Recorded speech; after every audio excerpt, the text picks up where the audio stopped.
we can classify the treatises in order of their increased rejection of musical activities. First, we have those that only condemn dances, like Juan de Soto and Hernando de Talavera, who even advise listening to music. Next, are those that allow women to neither sing, play instruments, nor dance, such as Gaspar de Astete and Francisco Escrivá. A third category includes those who not only exclude women from dancing, playing an instrument or singing, but also from listening to any kind of music. Some make their recommendation briefly, like Juan de Pineda, but others argue it at length, as we will see in Juan Luis Vives and Juan de la Cerda.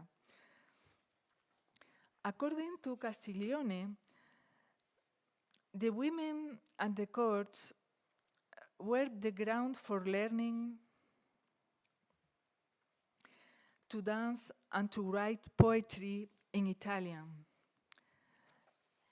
Castiglione presents a woman who can sing, play instruments, and dance. His was a traditional model for the aristocracy and the wealthy people willing to imitate noblemen. In comparison, Vives offers a different model of learned, cultivated woman, but concerned herself with the moral and closer to an ascetic way of life. The silent enclosure placed in the Istituzione turned out to be appealing in troubled times, when everybody could be in danger, since any detail could be taken as a sign of a forbidden faith. Notwithstanding that its dedicatee was a queen, Vives' models fits better for wealthy or bourgeois women than for the ones living in the courts. On the contrary, in the course of the Renaissance, even in the Reformed ones, dance and music were relevant abilities for any learned people. In fact, Vives' book was reprinted in Reformed cities like Basel and Augsburg. Even Heinrich Bullinger, the successor of Zwingli in Zurich, as the head of the Reformed Church, recommended the German translation of the Institutione. In the same way, I find relevant that Anvers and Venice were cities particularly open to Vives' thought on women. Beyond the Renaissance, we can find similar objection to the female musical activity in British evangelical social circles in the late 18th century, as the study of David Kernerly has recently registered. Even if the ideals of women were so considerably different in the works by Castiglione and Vives, both books were similar in one aspect. For different reasons, neither of them deals with nuns. Nuns remained unconnected to Italian courts, and hence, Il Cortellano only mentions nunneries for mockery. As an Erasmist, a follower of Erasmus, Vives did not consider the nun as a condition for women. For him, there were three possible states or conditions for a woman: the virgin, the wife, and the widow. The first and thicker book of the Istitutione addresses the education of the virgin. The other two are much lighter. Nuns had developed an expertise in music all over Europe, always on the ground that music was a way of praying and praising God. Yet Vives says nothing about this function of music, a function that would seem appropriate or suitable for the Christian woman. As Hildegard von Bingen had written in the 12th century, Hildegard, by the way, was mentioned by Vives as one of the exemplary women of the history. The real impact of the Institutione is difficult to value. Even Juan Luis Vives' pupils, Princess Mary Tudor and Mencía de Mendoza, turned out to be accomplished musicians. I would like to remark again that the stricter morals of the Spanish translation of Vives has something to do with the almost total lack of real women making music in the Spanish paintings of 16th and 17th centuries.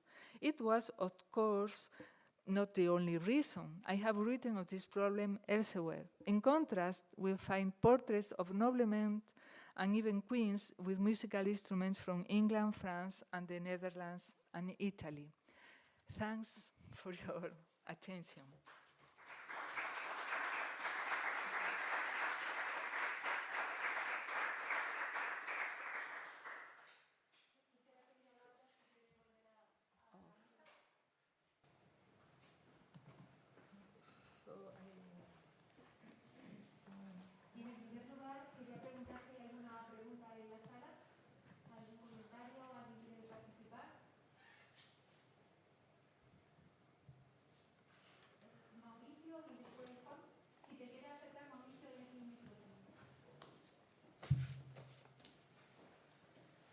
Laura, thank you very much for your presentation. That was fantastic.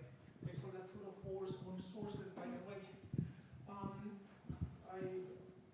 Thinking from the point of view of the Middle Ages, it's very interesting to see the changes that happened during the Renaissance. And one of them is about dancing. You both mentioned the status of women who danced, in some cases being demonized, and in other cases being accepted by society. That was very interesting to me. Would you both mind developing on the type of dance, the type of performance, the use of the space, anything that you can add to that? What kind of dance was it? Well, what I know about courtly dancing, it will be very much either a planned spectacle as a part of a bigger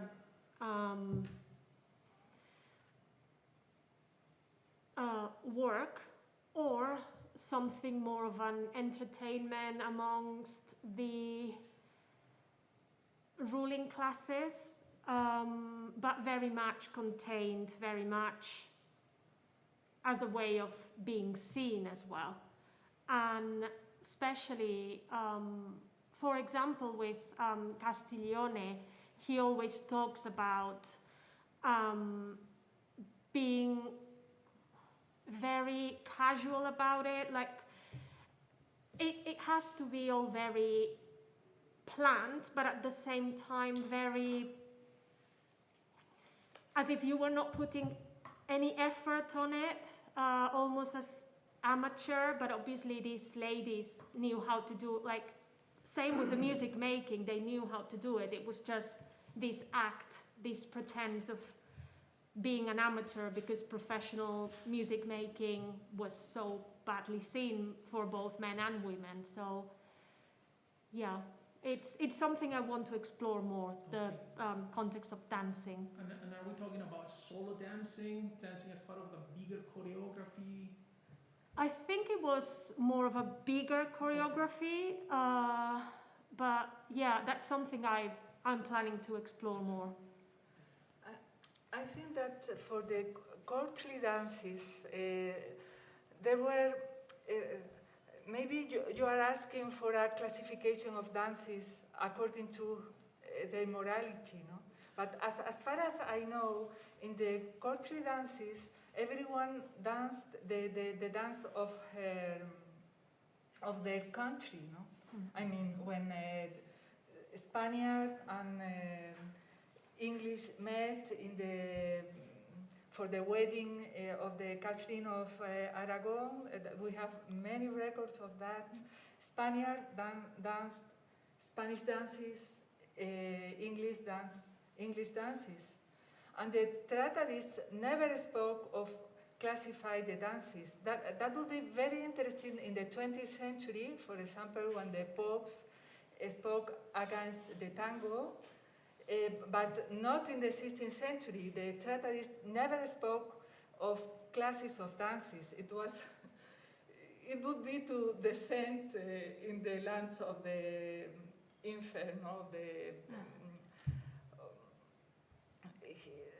So I think that it would be interesting to study that, but I have never seen mention to a specific type of dance.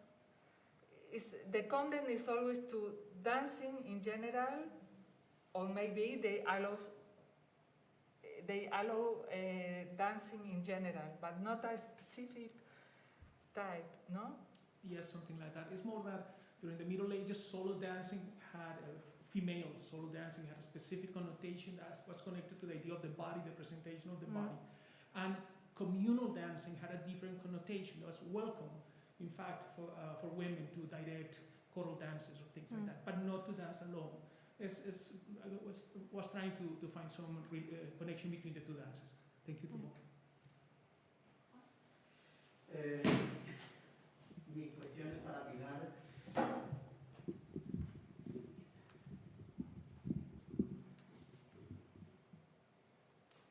Has comentado en tu exposición que realmente es difícil saber el impacto, ¿no?, que tuvo especialmente Vives, ¿no?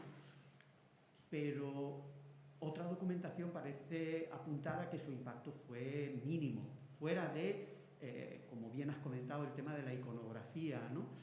Porque la documentación pone de manifiesto que ese impacto no solo en la alta clase nobiliaria, sino descendiendo en esa pirámide, tanto el aprendizaje de la música, no solo dirigida al convento, sino, por supuesto, la danza estaba presente en todos los estratos de la sociedad, y por lo tanto mi pregunta es esa, ¿no? Va dirigida por ahí, que da la impresión, ¿no?, que el impacto de en lo que se refiere, ¿no?, a esa prohibición, a esa la prohibición de la música, ¿no? Pues parece que no, que realmente el impacto fue mínimo, ¿no? Bueno, esa es la gran pregunta, por supuesto. A mí me llama mucho la atención que, por ejemplo, Catalina Micaela, en las cartas a Felipe II, jamás le habla de música. Y son muchísimas cartas. Quiero decir, el peso moral existe a un nivel y a otro nivel no existe. Es decir, Catalina Micaela, por lo que se ve en Italia, la corte es la que nos ha explicado ella, pero cuando le escribe a su padre, en una carta que sabe que se va a leer en la corte española, etcétera, jamás le habla de música. Y me tragué todas las cartas, que son un rollo. Pero cuando leemos las crónicas de todos los saraos, de todas las historias... Sí, pero existe esa doble... esa doble moral, como si me hablan de la corrupción de los partidos políticos o algo así. Entonces a mí siempre me ha gustado poner de frente que existía esta otra cuestión acerca de los músicos, ¿no? Y acerca de la música y acerca del estatus del músico práctico. Pero, por supuesto, las mujeres luego tenían, porque es que además, si no, no se casaban. Quiero decir, la danza era fundamental para y Vives habla de esto, ¿eh? Vives dice, me parece horrible que los padres enseñen a las mujeres a danzar para que se casen mejor, porque de esa boda no va a salir nada bueno, dice Vives, ¿no? Claro, pero bueno... Sí. Muchas gracias.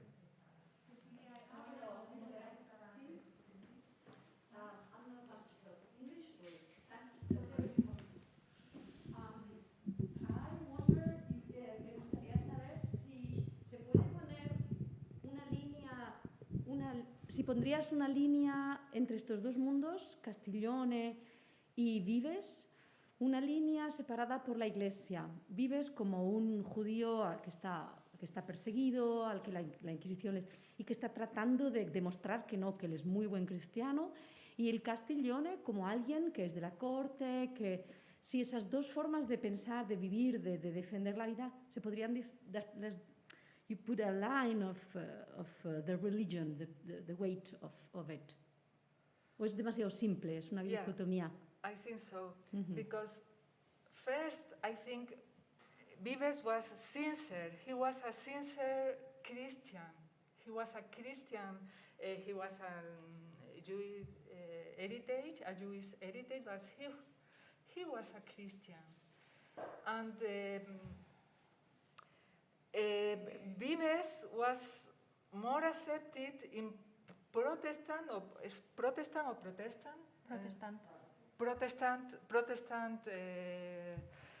land. So the line would be more Protestant,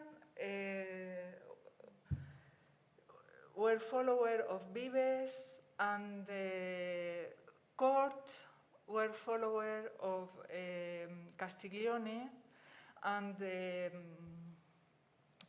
moralists were Catholic moralists, evangelical moralists would be followers of Vives, and wealthy or imitators of noble women would be followers of... Could you see an influence of Catholic weight in the Castiglione? You can read the church, you can read something there. The influence of the hypocrisy of Catholicism. But if you could name that influence, it is.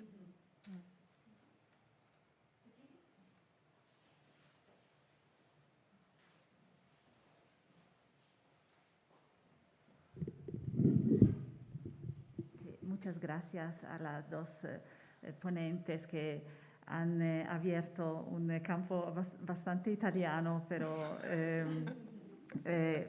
han puesto como redes sociales efectivamente varios países. Una precisación sobre Castiglione, porque sí, parece mucho más abierto respecto a otros tratadistas o otros libros de este tipo, pero precisamente cuando habla de danza se contradice y pone una gran contradicción del tipo de repertorio que pueden bailar hombres y mujeres. Por ejemplo, hace una crítica al hijo de Guglielmo Ebreo da Pesaro, que era el grande, uno de los mejores bailarines y también tratadista de danza del siglo XV. Y lo critica porque él utiliza muchos passettini o una cantidad de pasos en la danza que él considera como si fuera buffo o no me sale la palabra, cómico, sí. Y desprecia un poco ese tipo de danza. Pero precisamente todas las fuentes del principio del siglo XVI están llenos de una cantidad exagerada de pasos respecto al siglo XV. Entonces hay una contradicción entre lo moderno y lo antiguo en Castiglione. Y quería solamente precisar eso, que a lo mejor es, sobre todo en danza, se ponen una especie de barrera entre lo que es de la corte y lo que viene desde afuera de la corte, que ha influenciado el repertorio de corte. Pero al final, todo esto, esta circularidad entre afuera y adentro de la corte, ha creado un estilo del pleno siglo XVI que es completamente virtuosístico respecto al pasado. Era solamente una precisión. Okay. Sí, muchas gracias. En relación con eso también, él estaba un poco en contra del virtuosismo, porque cuando se refiere al tipo de música que hay que interpretar, también hay un pasaje en concreto que habla de evitar esos pasajes llenos de notas y que sean muy virtuosísticos. Creo que también lo que él buscaba era que fuera un poco más amateur, aunque no era realmente amateur, era un hacer ver, pero si está lleno de pasos puede ser más complicado, entonces es un poco como pretender que no son profesionales de la danza o profesionales de la música. También yo creo que también va por ahí un poco. Sí, sprezzatura. Sí. Sí. De cómo tenía que ser su idea. Sí, y de hecho Wasco más tarde, cuando describe cómo Lavinia debe comportarse, no menciona la palabra sprezzatura en ningún momento, pero está totalmente tomando esa idea de pretender que no estás poniendo ningún tipo de esfuerzo, que todo te sale natural, aquello de hoy me he levantado así, que realmente con aquellos cabellos tan complicados, porque no sé si es Castiglione o Wasco que tienen todo un pasaje también en cómo llevar el pelo y todo tiene que parecer que es muy sencillo y hoy me he levantado así de guapa, pero realmente ponían muchísimo esfuerzo para pretender que no había ningún tipo de esfuerzo. Cuando traduce Castiglione habla de descuido y de Sí. Después, en el siglo XVII, en su tratado de danza, el primer tratado de España, vuelve a reiterar descuido cuidadoso. Es perfecto. Es perfecto, sí. ¿Alguna otra pregunta por la sala? Voy a hacer algunas preguntas del chat.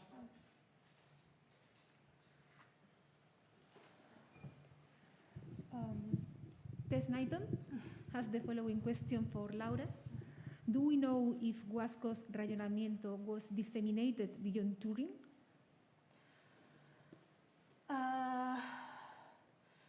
We know that in the text itself, Wasco is aiming for Lavinia to share the copies amongst the other ladies in waiting, and she published it. But as far as I'm aware, there's only that first edition, and it's published dedicated to the Duke and Duchess, so it's very much to be within the court, but there's not much else. Like, he was trying to get his hands in the court in some way. Thank you. And Gloria Strass for Pilar. You talked about the geographical influence of Vives' work. Can you see a political tension or divide between the attitudes to women's musical comportment? That's a very interesting question and very difficult to answer. Of course, in the courts, women had to show an honest and serious, grave image. It was general in all the countries, but it's difficult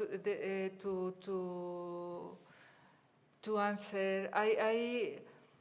I prefer to put the terms to speak in terms of religions or social status, as I have previously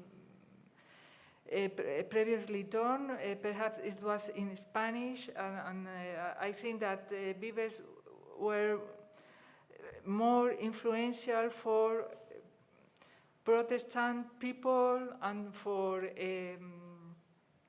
bourgeois people than for the court.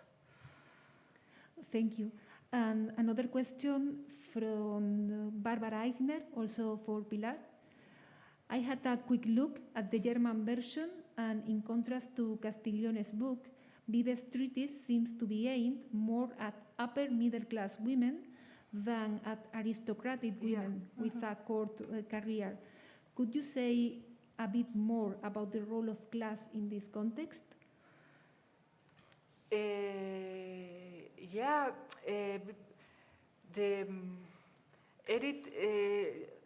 For the Jewish culture, the role of the women at the house was very important. It was she who had to manage the economy of the home. Jewish women had a more important role than Christian women at home.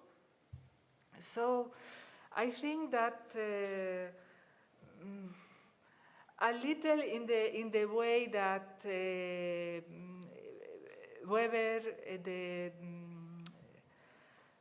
the philosopher, when he spoke of the influence of the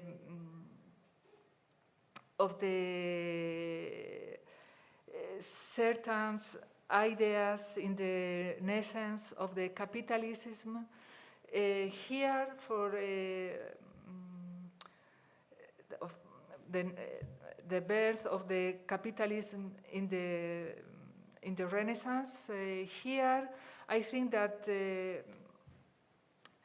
that there is a relationship between the role of the women in a bourgeois medium, where women had to work somehow. I mean, they have to manage the money and to organize the works at home, while in the court there were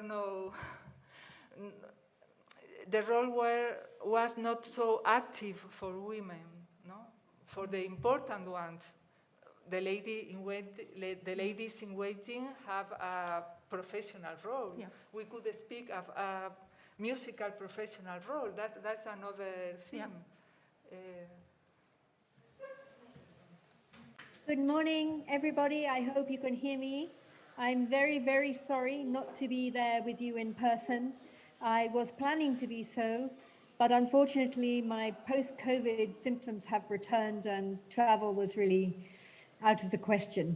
But it's my great pleasure to be here today at this wonderful workshop organized by Ascensión. And one of the greatest pleasures is to be able to introduce my old friend Laurie Strass, who is well known to all of you as both musicologist and performer, and who was for many years professor of music in Southampton, and more recently has joined the Arts and Humanities Department of the University of Huddersfield. Her many publications, I'm sure, are well known to most of you, but I should perhaps just mention her book about women and music in 16th century Ferrara, which was awarded the Otto Kincaldi Award by the American Musicological Society. She's co-director of two female-based music ensembles, Musica Secreta and Celestial Sirens. And we've also had the great pleasure of enjoying their recent recordings of music that she has discovered, edited, and then put into performance, associated with non-musicians in Italy. And that, of course, is her theme today. And she is going to talk about music, community, and friendship at the Clarissan convent of San Matteo in Artretri between 1540 and 1630. Thank you, Laurie. Thank you very much. I'm going to share my screen and then do the thing that I have to do, which is, oh, no. Okay, start slideshow. Start, and then new share. Share. Okay, I think that's got me sorted. Thank you, Tess. Thank you, Ascensión, for organising this workshop. This is truly wonderful to be doing this morning. If anyone has the Zoom link, I've put a copy of my paper in the chat in the Zoom link if you want to follow along, just in case the audio goes a bit weird. So, for a number of years now, I have been working on the Bifili Sostegni manuscript of summer of 1560. I'm grateful to you for your indulgence in listening to me talk yet again about this book.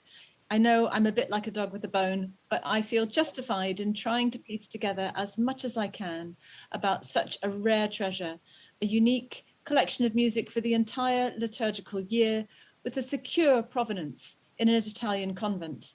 The study continues to surprise me with the richness of its context, since every new discovery throws up even more new mysteries. The manuscript is now preserved in the library of the Bibliothèque du Conservatoire Royal in Brussels, call number 27766. Briefly, it's a choir book of 166 folios, bound in leather with the names of two nun dedicatees embossed on its covers, Agnoletta de Bufolis and Clemencia de Sostenis. Inside, the music is adorned with elaborate personalized cadella. You can see here Clemencia and Agnoletta. And sometimes these contain inscriptions that emphasize the personal relationship between Agnoletta and Clemencia. Here you see Diva, Clemencia, Agnoletta, and here Ambo Felice, C-A-S, Clemencia, Agnoletta, Sorores. The women's names and family stemma are also incorporated into the single color drawing on folio 23 verso. Here are their coats of arms, and here you see Clemencia and Agnoletta. It's been recognized for many years that this book originated in a Clarissan convent, but just last year, just as the pandemic was spreading across Europe, I finally identified which one. And it's my mouse. San Matteo in Arcetri, which sat on the outskirts of Florence, south of the Palazzo Pitti. The names of both nuns can also be found in the only substantial 16th century document pertaining to the convent left in the Florentine archives, a register that provides some details of activities of the convent between the 1540s and 1580s. San Matteo does not seem to have been a particularly distinguished house. Nonetheless, it has a special place in the historiography of women religious in Italy, as at the beginning of the 17th century, it was home to Suor Maria Celeste Galilei. Maria Celeste's letters to her father Galileo have been available in Italian and English for over 150 years, but at the beginning of the 21st century, they became the basis of a Pulitzer-nominated international bestseller by the American writer Davis Sobel. Yet while the letters reveal intimate details of Maria Celeste's life in the convent, they are most often used as counterbalance to the great works, great minds approach to her father's biography. The success of Sobel's work may have precluded any further academic research into San Matteo. The convent's centrality to the story of the Bifoli Sostegni manuscript certainly surprised me. The narratives of Maria Celeste's life in San Matteo present her as a compassionate soul, destined to underachievement by the circumstances of her birth, frustrated by, but resigned to, her enclosed existence. Yet the Polyphony manuscript, which precedes her at the convent by just over 50 years, suggests a vibrant musical life anchored in the church calendar, and the register presents vignettes that bring colour and depth to the feasts that mark the nun's year. All three sources are interwoven with evidence of the relationships between the nuns, whether through close family ties or friendships formed at the convent. And all three show how music runs as a constant current between the nuns themselves and between the convent and the outside world.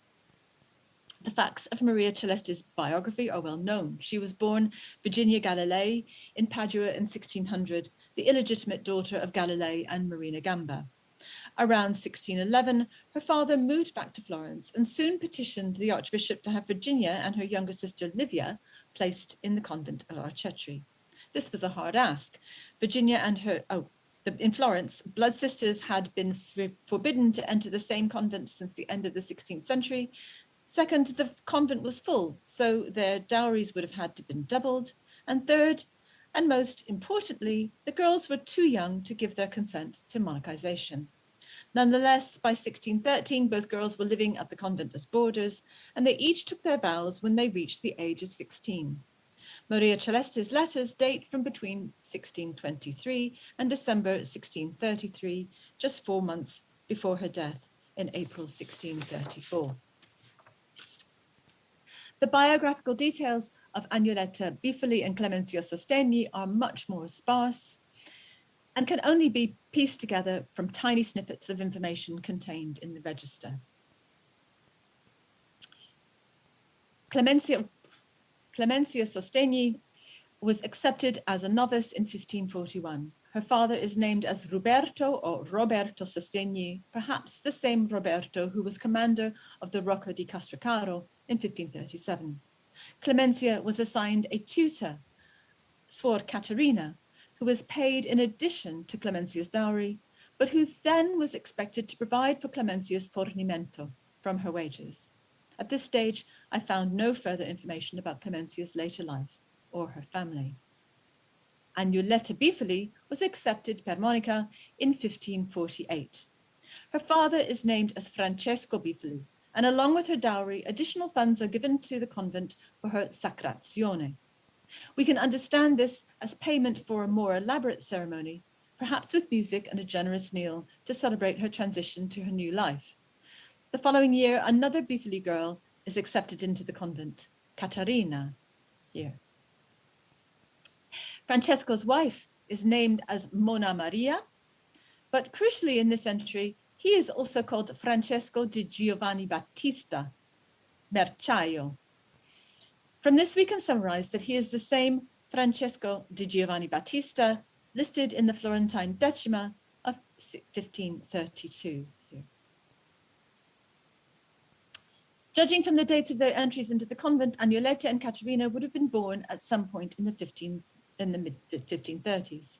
There are entries in the register of the Florentine Battistero that could correspond to them, but the acid damage from the Incas made them partially unreadable. So here is the situation as we understand it. At this point, it feels as if there might be little else to learn about the Bifoli sisters, but yet another daughter of Francesco di Giovanni Battista is intimately connected with the Galilei family and with one of the most famous singers of the early 17th century. Gemma di Francesco di Giovanni Bifoli would have been at least 15 years younger than Agnoletta, born on the 20th of April, 1549. Here is her entry in the Battistero. She is named first as the wife of Geri Bocchineri of Prato, with whom she had at least one child, Carlo, born in 1569. Carlo, a poet and provincial administrator, had many children with his wife, Polissina Gatteschi. This is where it gets very complicated, so please stick with me. In 1576, Gemma remarried with a nobleman from Arezzo, Ascanio Rasi. Ascanio's first marriage produced the singer and composer Francesco Rasi. Francesco was born in 1574, so in effect, he was raised by Gemma Bifoli. He was employed for most of his life by the Gonzaga, and we know him best as Monteverdi's original Orfeo. At one point, he tried to secure a post for one of Gemma and Ascanio's daughters, Maria, who was being taught, as had been Rasi himself in Florence, by Giulio Caccini. In the end, however, Caccini deemed Maria insufficiently gifted for a life at court and placed her in the Florentine convent of San Salvi. In November 1609, Rasi began a sexual relationship with the wife of one of Gemma's stewards, and when Gemma objected, Rasi sent one of his servants to kill both Gemma and the steward. Gemma survived, and Rasi and his accomplices were sentenced to death in Tuscany. Rasi fled back to Mantua, where he was protected by the Gonzaga, and eventually he was pardoned by the Medici in 1620. The inevitable family feud between the Bifoli and Bocchineri and the Rasi was eventually ended by the marriage of Alessandra Bocchineri to Rasi, this is Gemma's granddaughter, in September 1621, and Rasi died of a sudden illness barely 2 months after the wedding. When Gemma's other granddaughter, Cecilia Bocchineri, married Vincenzo Galilei in 1629, the family ties with San Matteo fully intersected. The couple's children were Gemma's great-grandchildren and Maria Celeste's nephews. Geri and Alessandra, these two, eventually became close friends of the Galilei family. It seems likely that Maria Celeste would have known that Cecilia, Alessandra, and Geri's great-aunts Agnoletta and Caterina had lived at San Matteo, but she may have had an even closer musical relationship with Suor Agnoletta's memory. In March 1629, Maria Celeste gives the first indication that she and her sister had musical training. She asked her father to exchange the chitarroni he had given them some years before for 2 breviaries, as these were the instruments they used daily. The chitarroni was just gathering dust, and Maria Celeste worried it would be damaged when she was obliged to loan it out.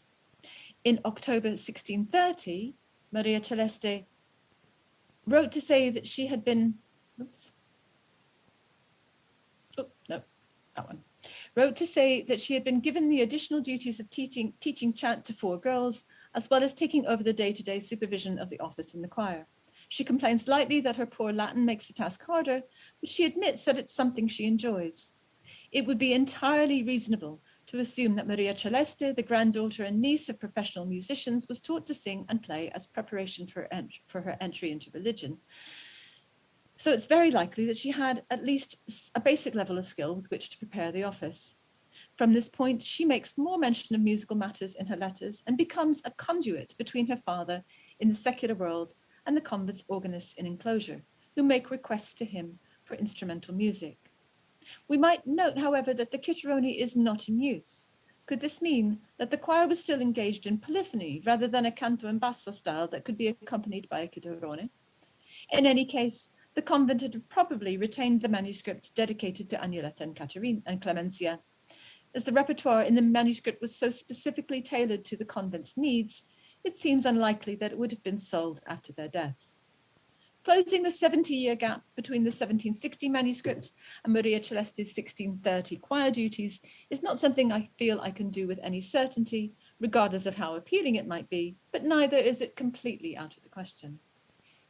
Maria Celeste's letters relate to some aspects of San Mateo's life that seem little different in the 1620s and 30s to how they were nearly 100 years before.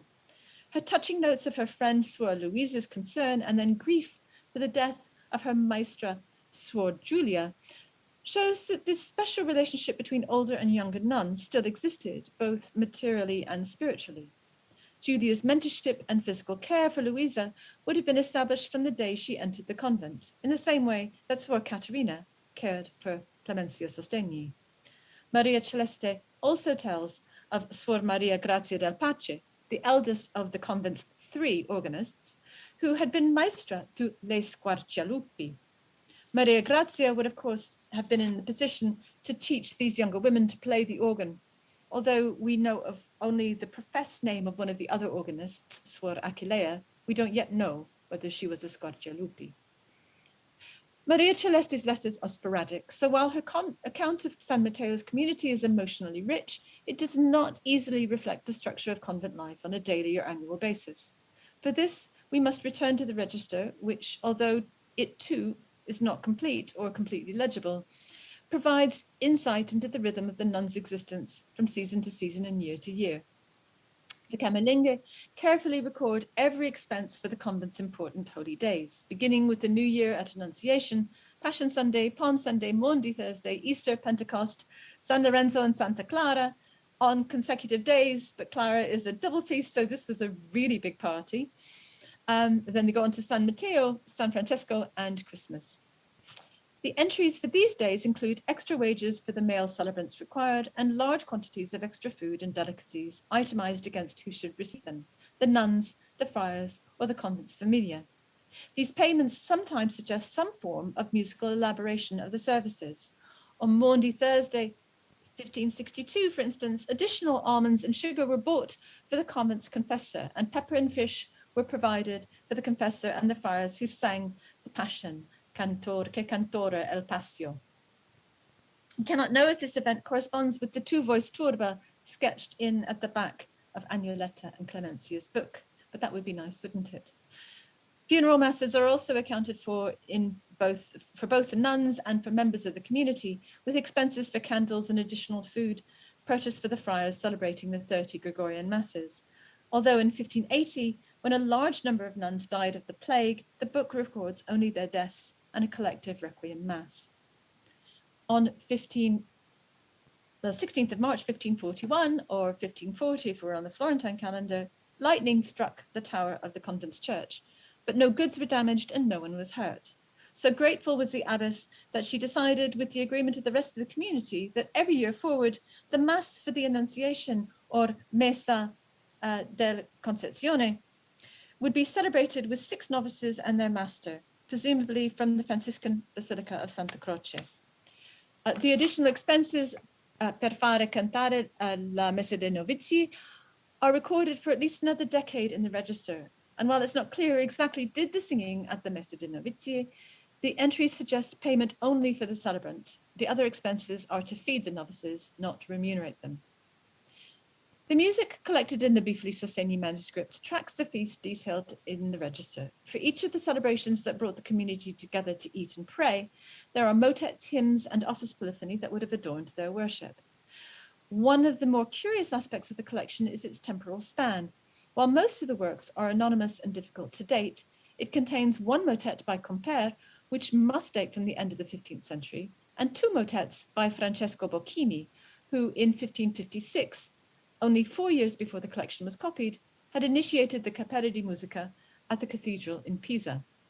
If Maria Celeste's method of collecting music for the convent was typical, asking her father, we might believe that at least some of the works had arrived at the convent via the nuns' relatives over a period of several generations. The most significant work or cycle of works in the Bifli Sostegni manuscript are the polyphonic Vesper items for the Feast of St. Clare.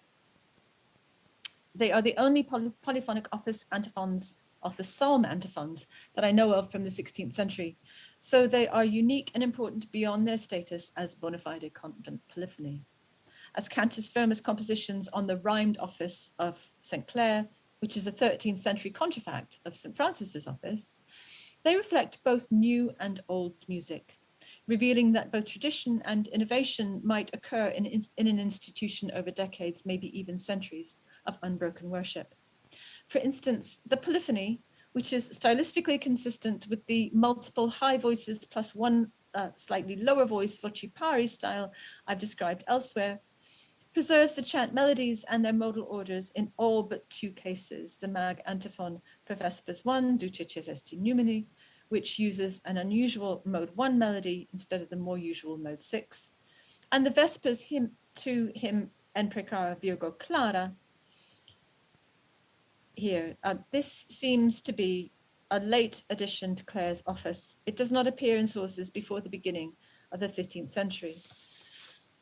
The closest source to the Bifli Sostegni is the Biblioteca Ricardiana, Codice 2232, a late 15th century Florentine source, where it's placed at the very end of the book, after 2 hymns for Clare and Francis that have the rubric Nuper Editus. So perhaps we are looking at a local innovation that incorporated this melody into the office in the decades prior to the polyphonic hymns composition. But the most striking work in the collection is the Magnificat antiphon for Vespers 2, Salve Sponsa Dei. While the psalm antiphons are unique in their concept, this work is extraordinary in its execution as well. It's written entirely in black square notation and seems designed to invoke the weird sound world of equal voice, quasi-extemporized first species counterpoint. I'm going to play you a tiny bit here. I know that we're pressed for time, so I don't really want to labor this, but I just want you to hear a tiny, tiny bit.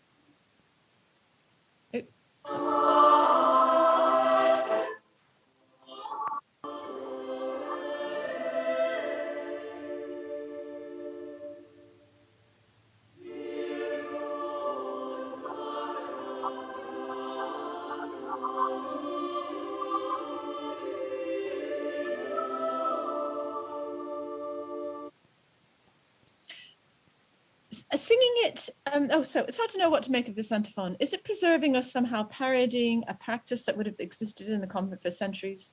Singing it both requires and produces a collective or communal vocality.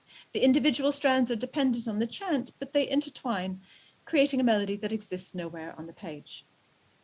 The office of St. Clare, while overtly performing the function of commemorating the saint, also emphasizes aspects of her life that would have resonated strongly with the nuns at San Matteo, reminding them of their own journeys from their secular families into their devoted community. Moreover, it tells of Clare's relationship with her sister Agnes, who follows her beyond death into heaven. And Salve Sponsa Dei Its musical culmination emphasizes the female leadership that created the Christian nun spiritual family. And of course, the Magnificat that follows it allowed each nun to invoice the Blessed Virgin Mary's own declaration to her female cousin Elizabeth of her commitment to God's plan for her life. So how are we to understand the relationship between Agnoletta and Clemencia, and why might it have been commemorated in this book?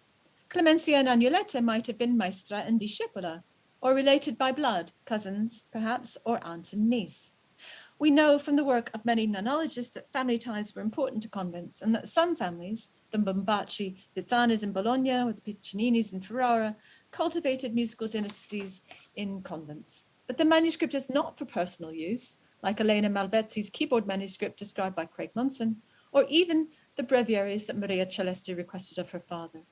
While Agnoletta and Clemencia could contemplate the words, the music, and the sentiments expressed by the cadella in silence, the book preserves a community's repertoire in a format that could only be reproduced sonically in cooperation with at least 4 musicians.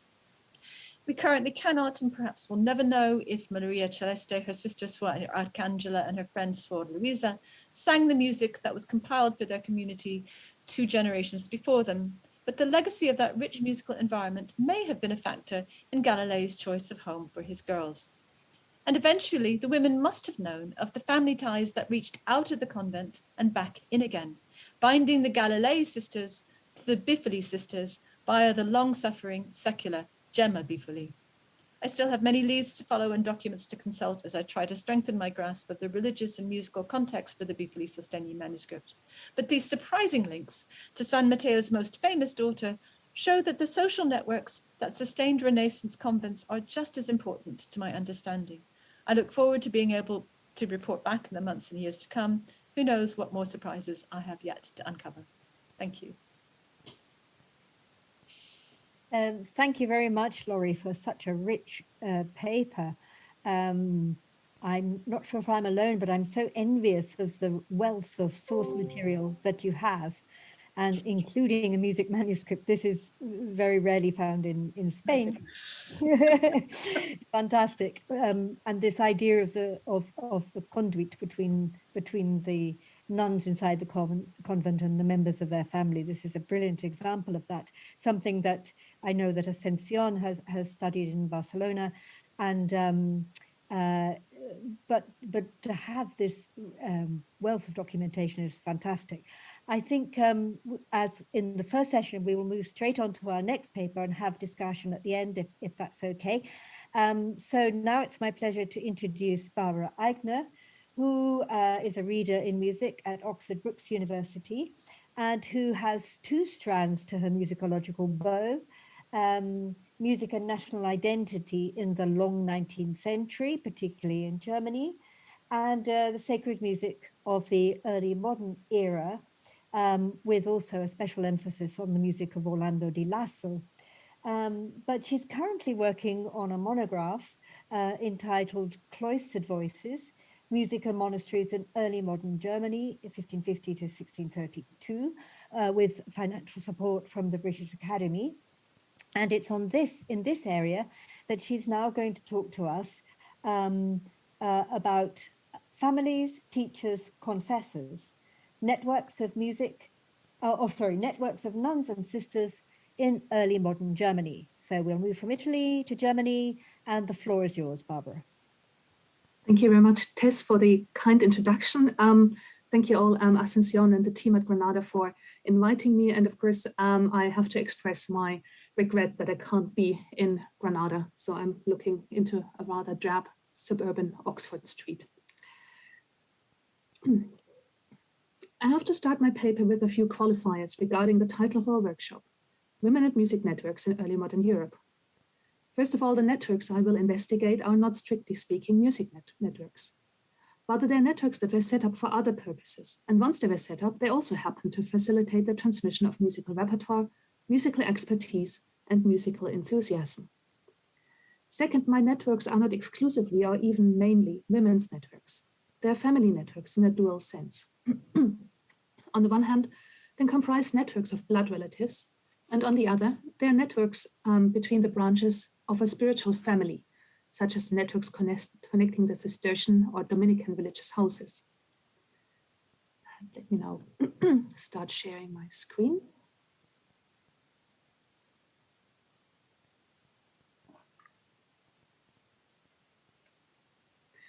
Since I'm the only speaker focusing on the German-speaking lands, let me introduce this area briefly. As you can see, southern Germany was divided into many political entities, including several free imperial abbeys, which were independent states, only subject to the emperor. Especially in the southwest, Catholic and Protestant areas sat side by side. After the religious upheavals of the first half of the 16th century, which caused many monasteries and nunneries to decline or dissolve, the Peace of Augsburg allowed Protestants and Catholics to settle into a relatively stable convivencia.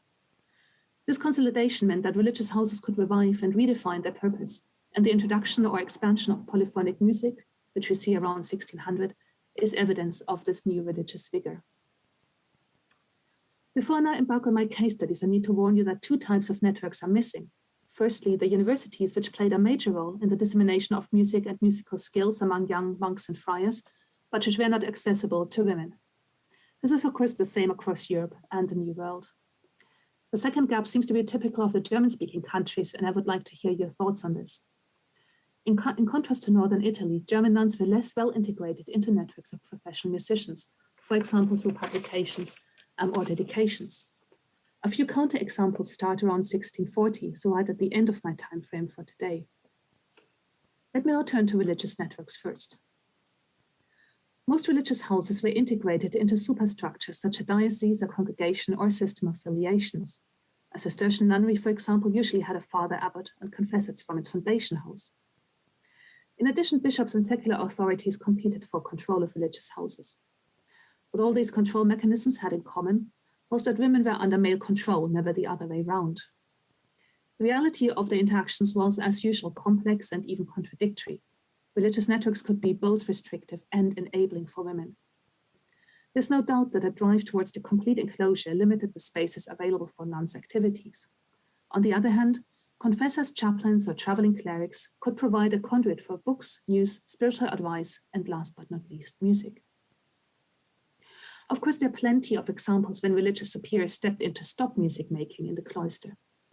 For example, in 1556, some monks from Ochsenhausen visited the Cistercian nuns of Heckbach and brought an organ into the parlor and made merry with the nuns. Not surprisingly, the abbot of Salem sternly forbade this kind of entertainment. But the case for liturgical music was more complicated. It is well known that the Council of Trent toyed with prohibiting polyphonic music in all nunneries, an attempt that did not come to pass, but which was repeated at local level. Cistercians, for example, only grudgingly admitted any organ playing in polyphonic music after the turn of the 17th century, even for the male houses. The statutes of the South German Congregation of 1627 specify, in the divine office and the celebration of the Mass, there should be moderate use of organs and music, which we accept for solemn vespers and masses and for the Salve Regina and the Te Deum for the 5 highest feasts, but in all other hours of the divine office. And one should be careful that nothing which smells of levity or lasciviousness should be mingled in. However, when these statutes had been drafted at the general meeting in the previous year, there had been a special restriction targeted at nuns. We interdict and prohibit nuns' figurial music entirely and demand that all musical instruments, except organs, should be removed from the nunneries. Likewise, all dogs and cats. The addition of pets to musical instruments smacks of spite rather than spiritual concerns. The clause did not make it into the final edition of the statutes, possibly because the practice of polyphonic music had been entrenched in some nunneries for decades now, and as we will see in a moment, often with the help of Cistercian monks. The abbots might have felt that they did not need a discussion about music on top of a whole host of discussions on enclosure, dress codes, and visits. So it was often the very confessors and chaplains who helped nuns and sisters gain access to musical skills, repertoire, and even instruments.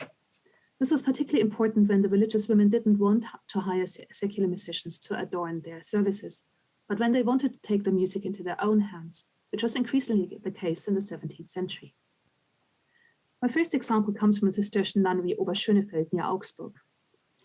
Oberschönefeld was one of the filial nunneries of the Abbey of Casa, and in the early 17th century, its abbot Johannes Beck reinforced strict enclosure. But the prioress actually was his sister.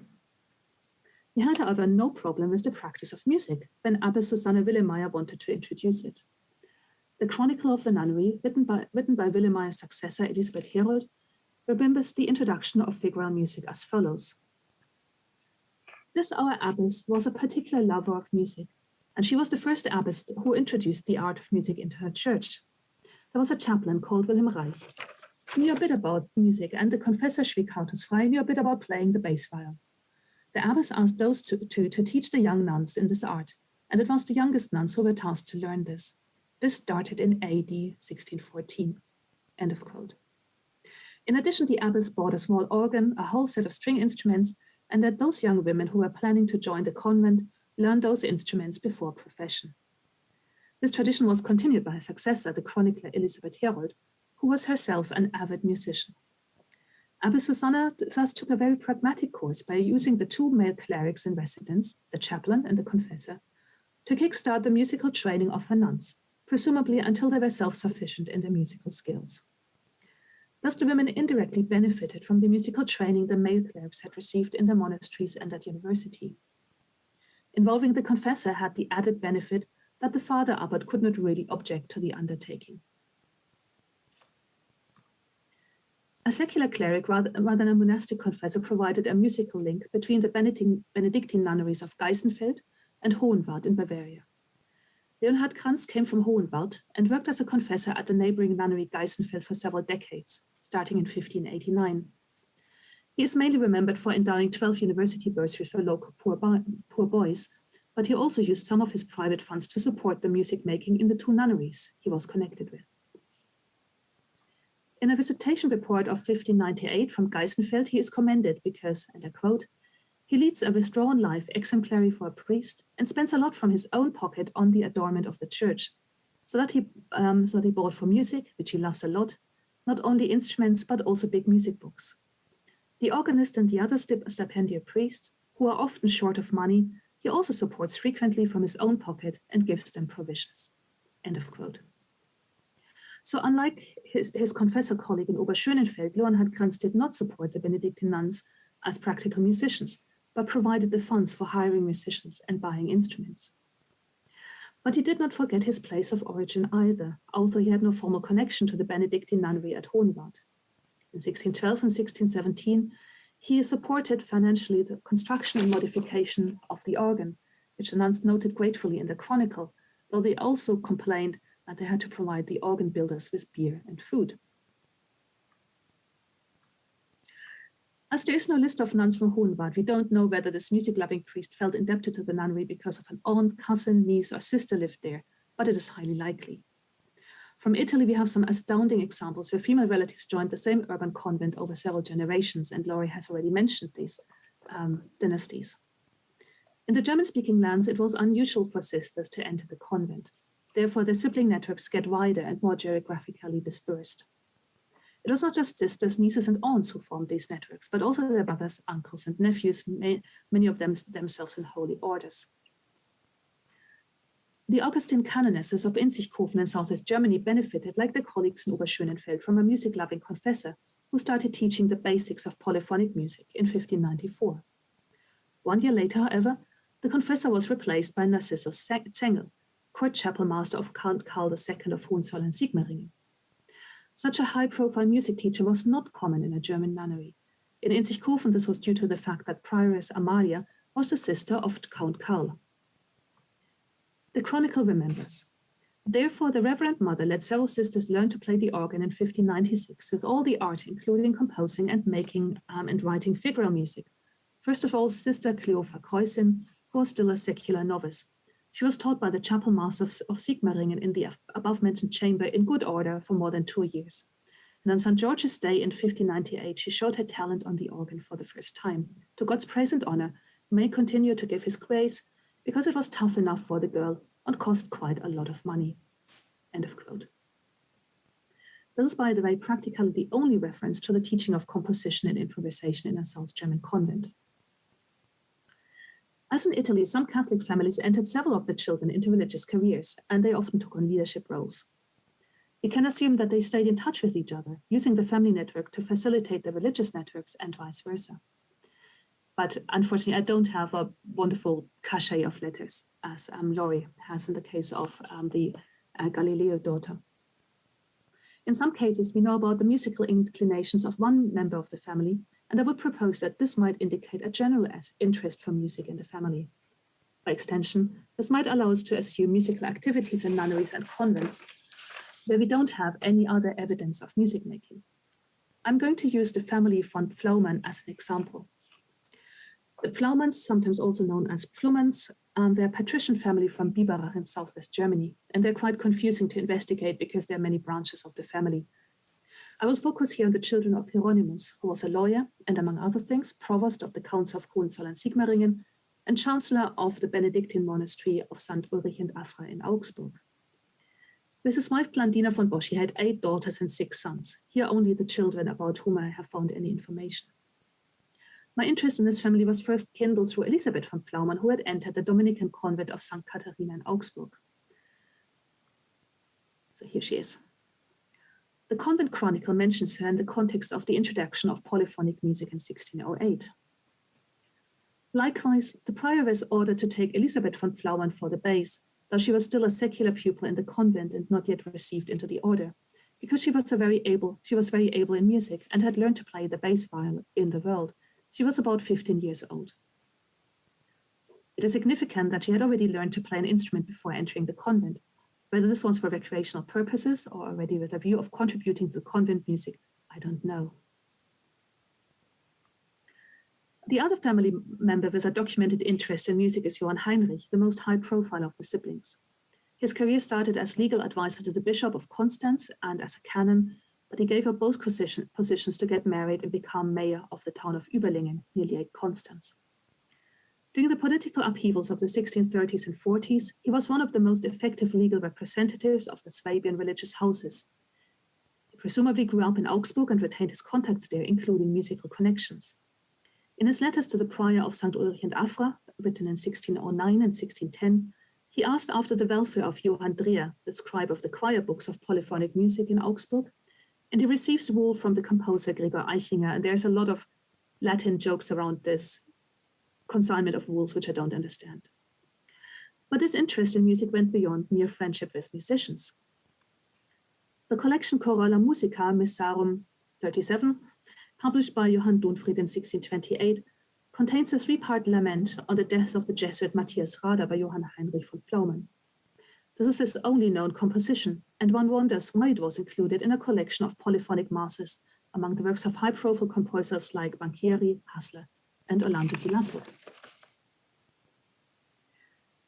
But what does this musical expertise of Elisabeth and Johann Heinrich mean for the rest of the family? We know that in the early 17th century, the canonesses of Inzigkofen and the Benedictine monks of Ochsenhausen maintained a rich musical life, and it stands to reason that Blandina and Bonifatius would have contributed to that.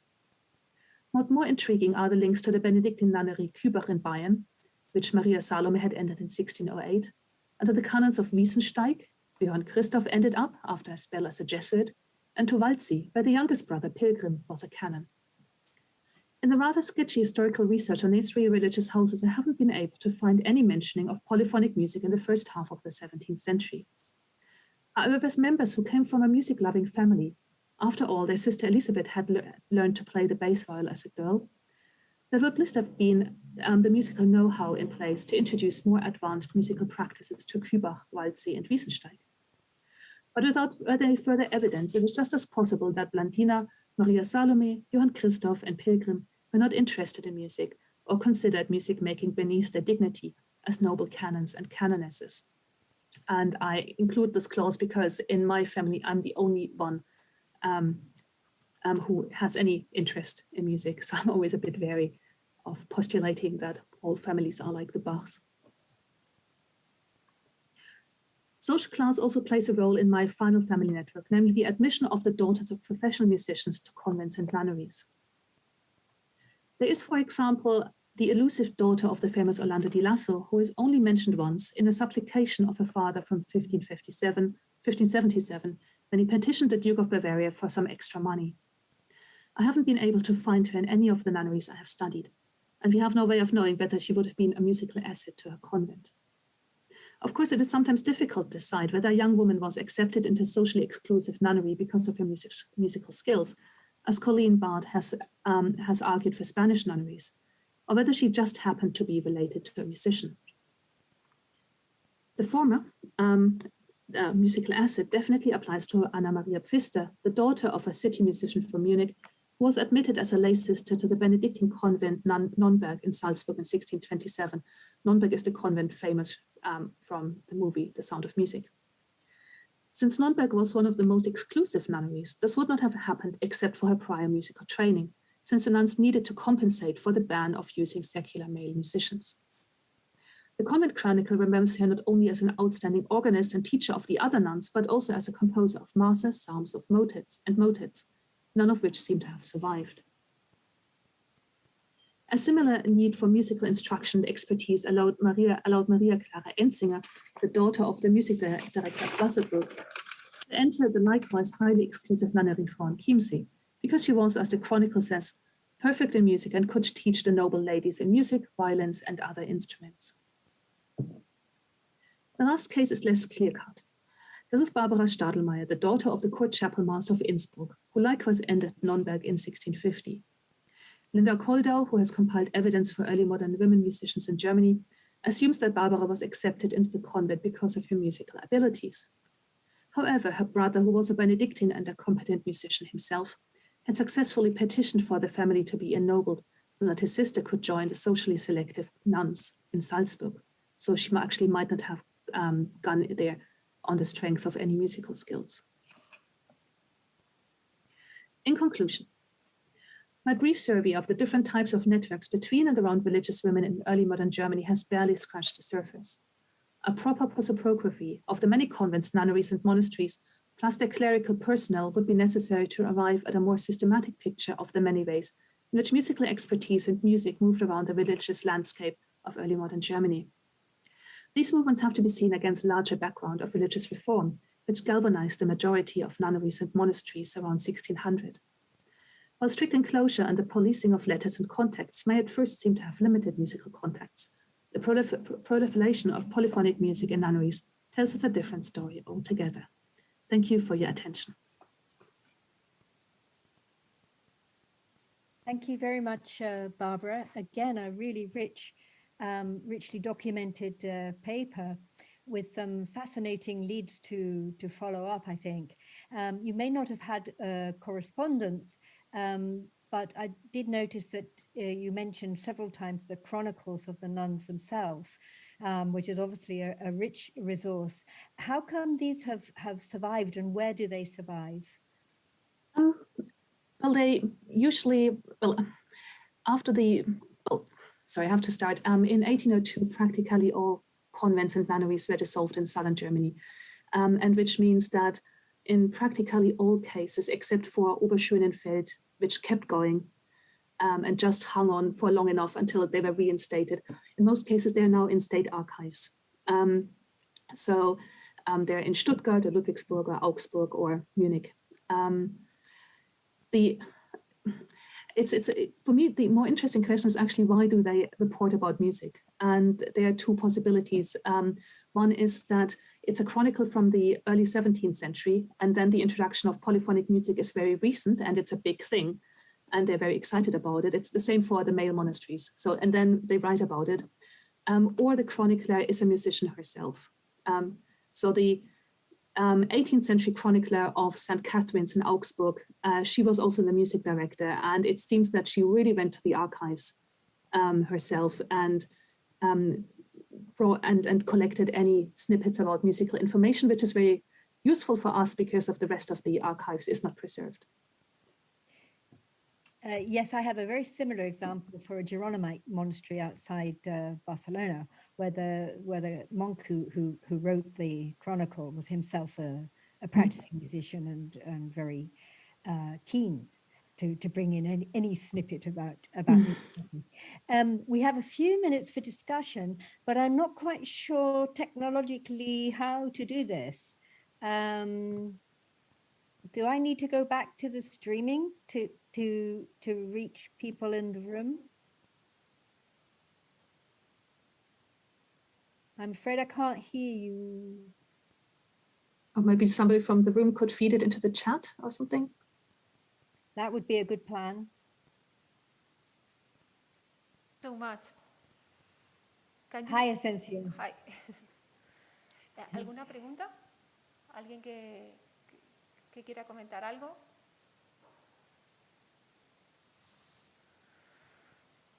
Well, it is quite interesting how family networks contributed to the dissemination of musical repertory in German convents.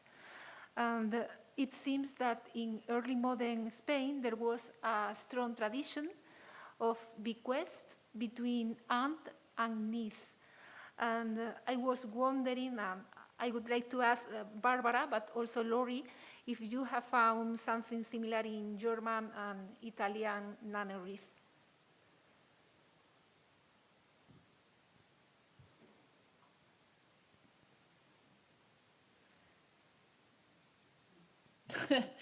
I haven't, but certainly Craig Monson and Bob Kendrick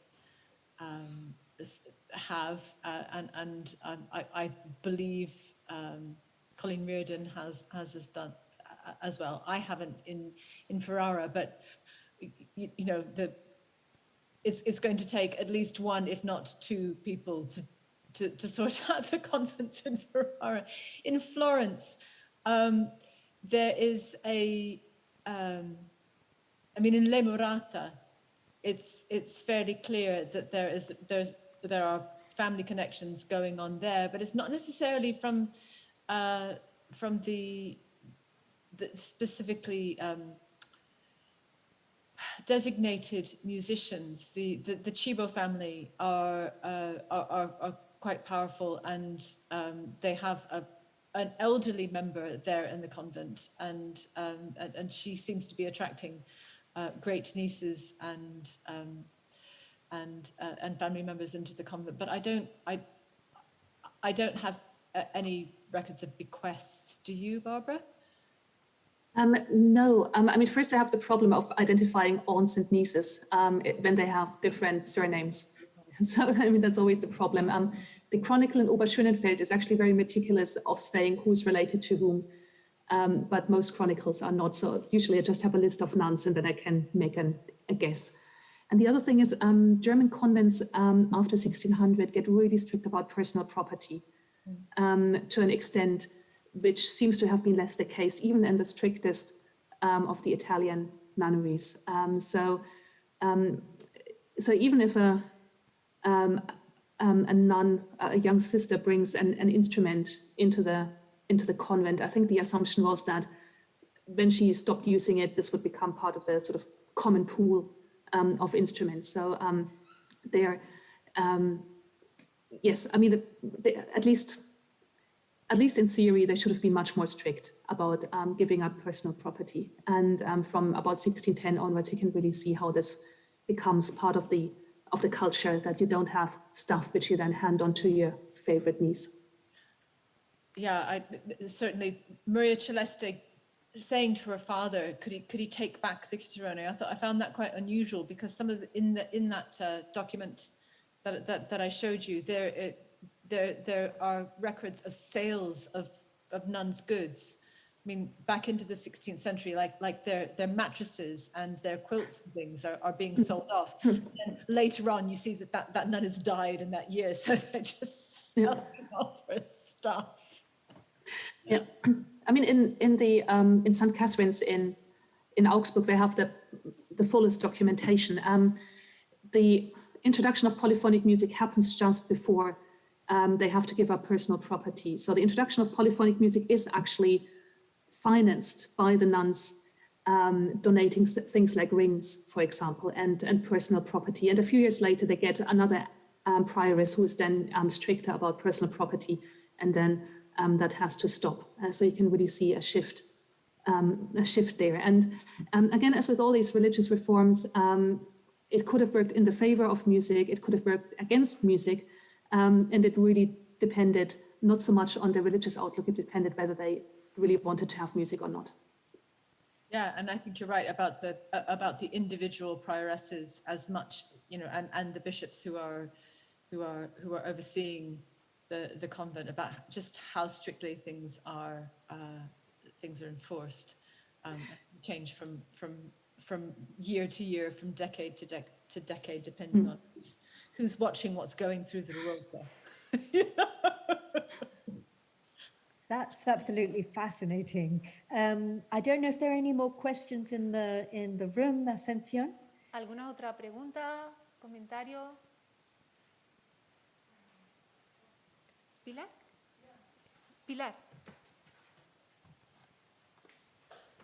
With the microphone, please. Yeah. Thank you so much. I would like to ask to Barbara, if I have understood you correctly, you have found some daughters of musicians who were nuns with musical abilities, and this is a circumstance that some daughters of women composers, for example, the daughter of Barbara Strozzi or Francesca Caccini, also were nuns. And I've been always shocked by the fact that they didn't follow a musical career outside the nunneries, no? Do you think there were a possibility for these girls to have a professional life, or like as musicians? Well, after 1600, you get a few female professional musicians, mainly in courtly surroundings, and that seems to have been a fashion that came from Italy. So several of the Austrian archdukes married married into the Gonzaga or other aristocratic families, and then that seems to have then kindled an interest in also having professional female musicians. If you were, say, the daughter, you know, if you were Elisabeth von Flaumann, the daughter of a lawyer, you know, there was no chance whatever that you should, you know, that you would become a professional musician. That kind of, you know, she wouldn't have been channeled into the courtly, you know, into these kind of courtly surroundings. That's not a career these families were looking for. And in the kind of middle class urban areas, women wouldn't have become professional musicians. Of course, then we have to ask the question, so did they go into a convent, because that was a place where you could actually make music? And I have to say, I simply don't know. It's always a nice assumption that they saw the convent as an opportunity rather than as a restriction on their life plans. But yeah, I have yet to find somebody who says yes, and she really was keen on a religious career because that meant she could keep playing the bass viol. Thank you. Can I just jump in there? Just because there's two things. Just on your very last point, Barbara, Caterina Cibo, one of the Cibo princesses that goes into Le Murata, and specifically that's what her father says. That's why she, you know, it's one of the considerations why she's going to Le Murata, so that she could carry on playing the bass viol and singing. And she's extraordinarily rich. We're looking at a family that has 5 daughters, and all of them marry apart from Caterina, who goes to Le Murata with a huge dowry, huge. I mean, to the point where there are cities vying for this girl to come to their convents because the money is so good. But I think what I'd like to kind of drop in there is this notion of being a professional musician is a kind of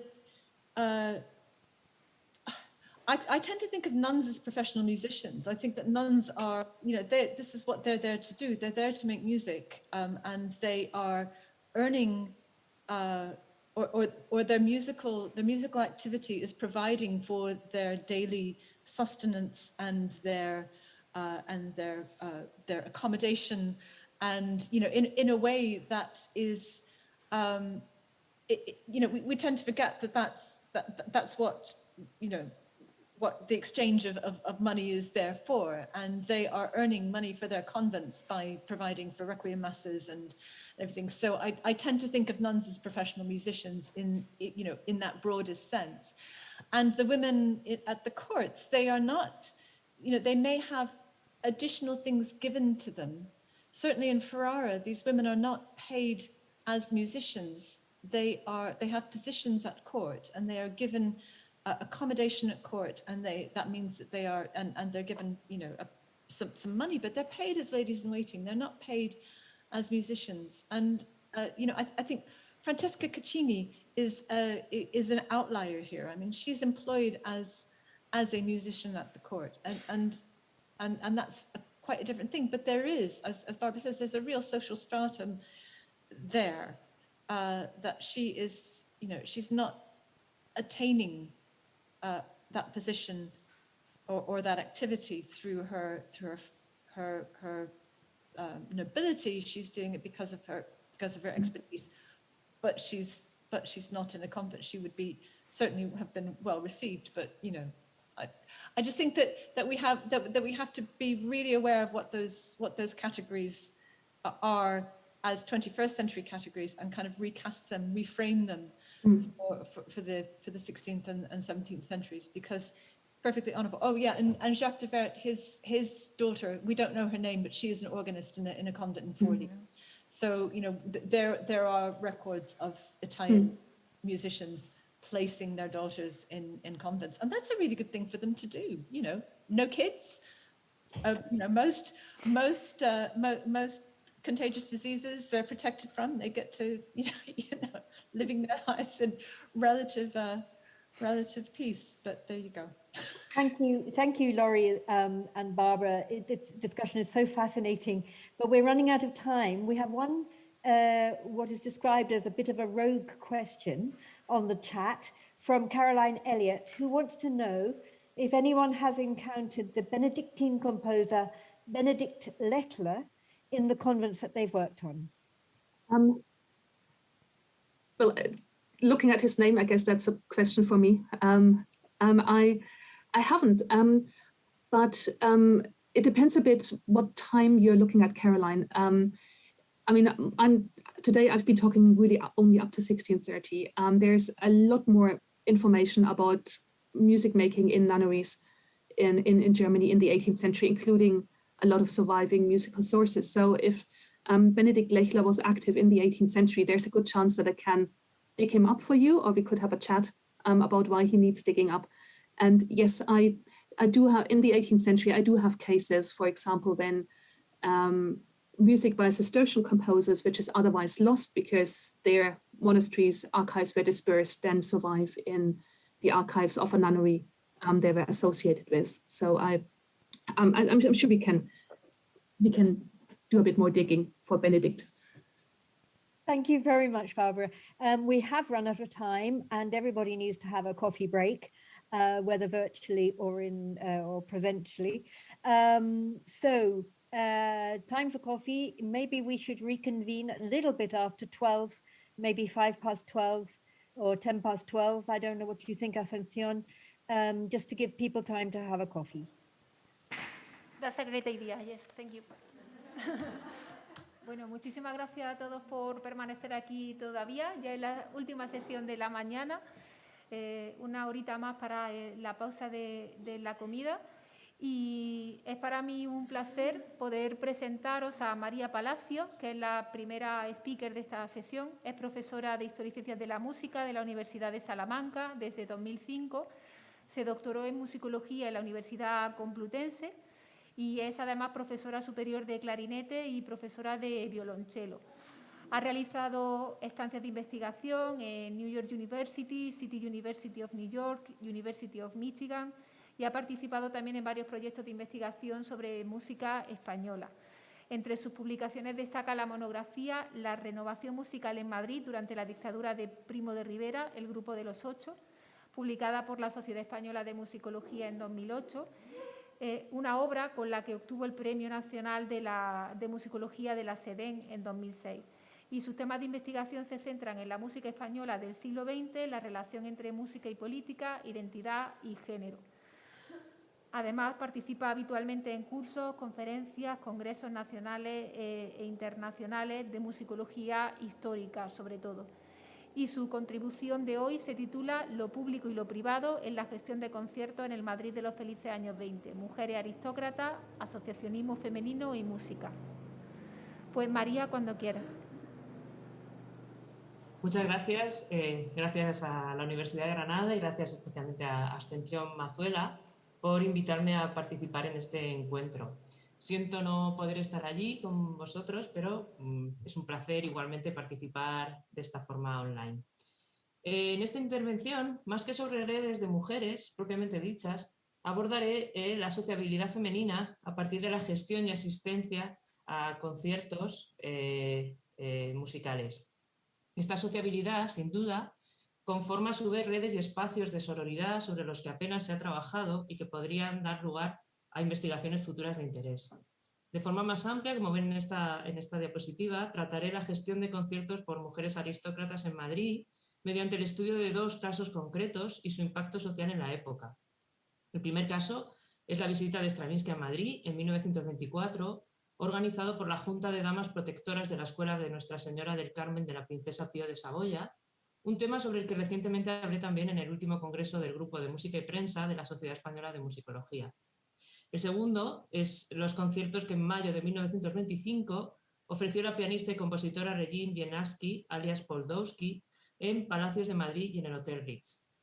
Por último, de forma muy breve, citaré la creación en 1926 de la Asociación de Mujeres Liceum Club Femenino, que organizaba también conciertos para sus socias.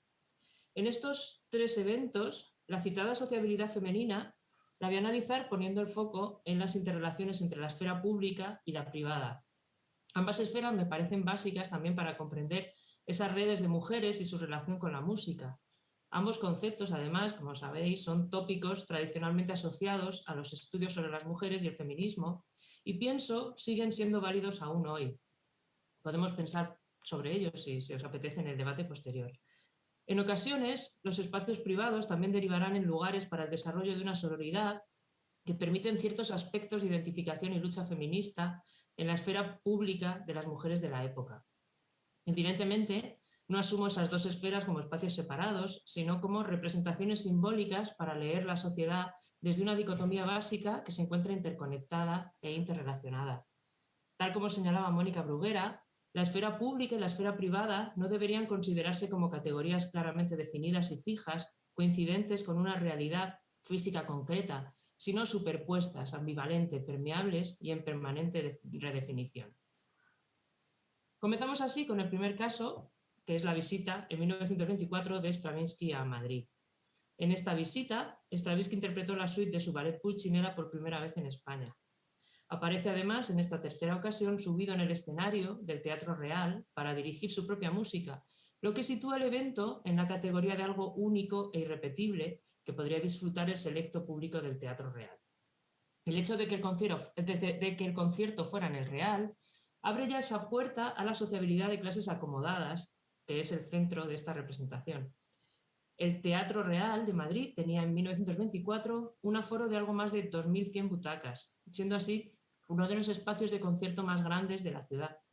Es cierto que desde 1923, justo el año anterior de esta visita de Stravinsky, también se realizaban conciertos sinfónicos en el nuevo Monumental Cinema, que contaba con 4.000 butacas.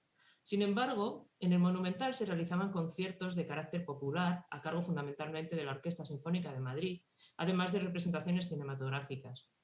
Como veremos, este concierto de 1924 que nos ocupa dista mucho de estar enfocado a las clases populares, sino que tanto en la gestión como en la recepción participaron mujeres de las más altas esferas de la aristocracia española, incluyendo a la monarquía. Por ello, era el Teatro Real el lugar idóneo para su realización. Un espacio, como veremos, que también aparece en este evento muy al límite entre lo público y lo privado. Se trata de una clara unión del compositor ruso con las altas esferas de poder económico y social de la capital, algo que él mismo explica.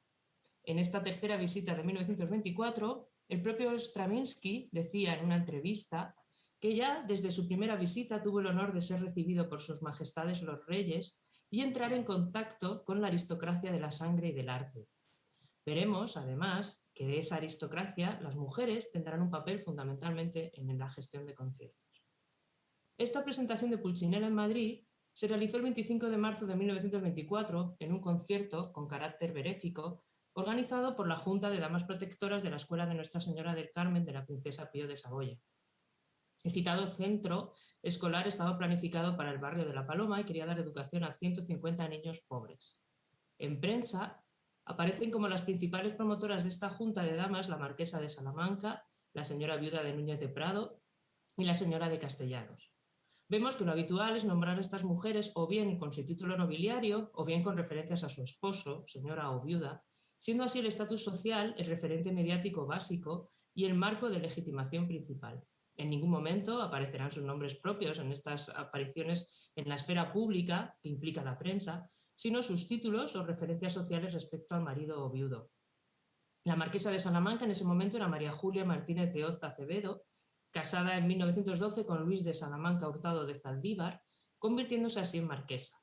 En 1920, según leemos en el periódico La Libertad, María Julia Martínez de Oz Acevedo recibió también la Orden de Damas Nobles de la Reina María Luisa. Se trata de una distinción creada solo para mujeres y uno de los más grandes obsequios que puede conceder la monarquía española. Es decir, no solo es que el concierto fuera gestionado por mujeres aristócratas, sino que estamos hablando de personalidades especialmente poderosas, entre las que participó también la Casa Real, que configuran así una red de poder femenino especialmente importante en la época. Recordemos además que entre los servicios y cualidades que mostraban en público la virtud de estas mujeres, la beneficencia y la caridad estaban tradicionalmente en un primer plano. Vemos así como las mujeres que participan de este evento siguen la tradición de velar por la moral pública. El carácter benéfico del evento, con titulares directamente bajo el epígrafe concierto benéfico, fue así algo central en este concierto, donde lo considerado en la época como propio de la mujer adquiere un protagonismo mayor que la presencia incluso de Stravinsky en Madrid. Ese aspecto doble, social y musical, aparece también en la mayor parte de los anuncios del evento. Vemos así que en el Sol se señalaba la hermosa fiesta, doblemente hermosa por su categoría estética y por sus fines filantrópicos. De esta forma, la parte más social en la recepción de Stravinsky en Madrid estaba especialmente unida a este mundo de mujeres. Hay muchos más anuncios del evento que críticas hasta su estreno, lo que demuestra que en la época parece que el carácter de encuentro publicitario resultó central. Esto lo podemos ver también en este anuncio publicado por la Correspondencia de España el 17 de marzo, es decir, una semana antes del concierto. Este aspecto nos lleva de nuevo a reflexionar en los límites de las etiquetas de público o privado. Recordemos que las secciones de sociedad en prensa, donde aparecieron gran parte de los anuncios y reseñas de este evento, solían estar dedicadas principalmente a informar de los actos de la Casa Real y la alta aristocracia, como bodas, natalicios, conciertos realizados generalmente en espacios privados, palacios, salones. Este tipo de conciertos benéficos, que requerían de un espacio mayor, se anunciaban en estas mismas secciones y muestran claramente la interrelación entre ambas esferas. El Teatro Real es así un lugar en la época que también participa de este límite difuso entre lo público y lo privado. Pensemos, por ejemplo, que las localidades de este concierto benéfico las vendían directamente la señora marquesa de Salamanca, en la calle Ferraz 2, y la señora Viúdez de Núñez Prado en Alonso Martínez 5. Lo público y lo privado se dibujan así casi como una misma cosa. El Teatro Real se ve de esta forma como una especie de prolongación de sus propios palacios, un lugar que las mujeres de las altas esferas aristocráticas y la monarquía toman casi libremente para hacer la caridad en nombre de la más alta cultura. Al respecto, en el periódico La Época, definido en la hemeroteca de la Biblioteca Nacional como prototipo de periódico aristocrático y conservador, encontramos en portada esta reseña. La mayor parte del contenido se dedica precisamente a las asistentes, definidas como público aristocrático que llenó en masa la sala del teatro. De esta forma, el enfoque de género resulta evidente.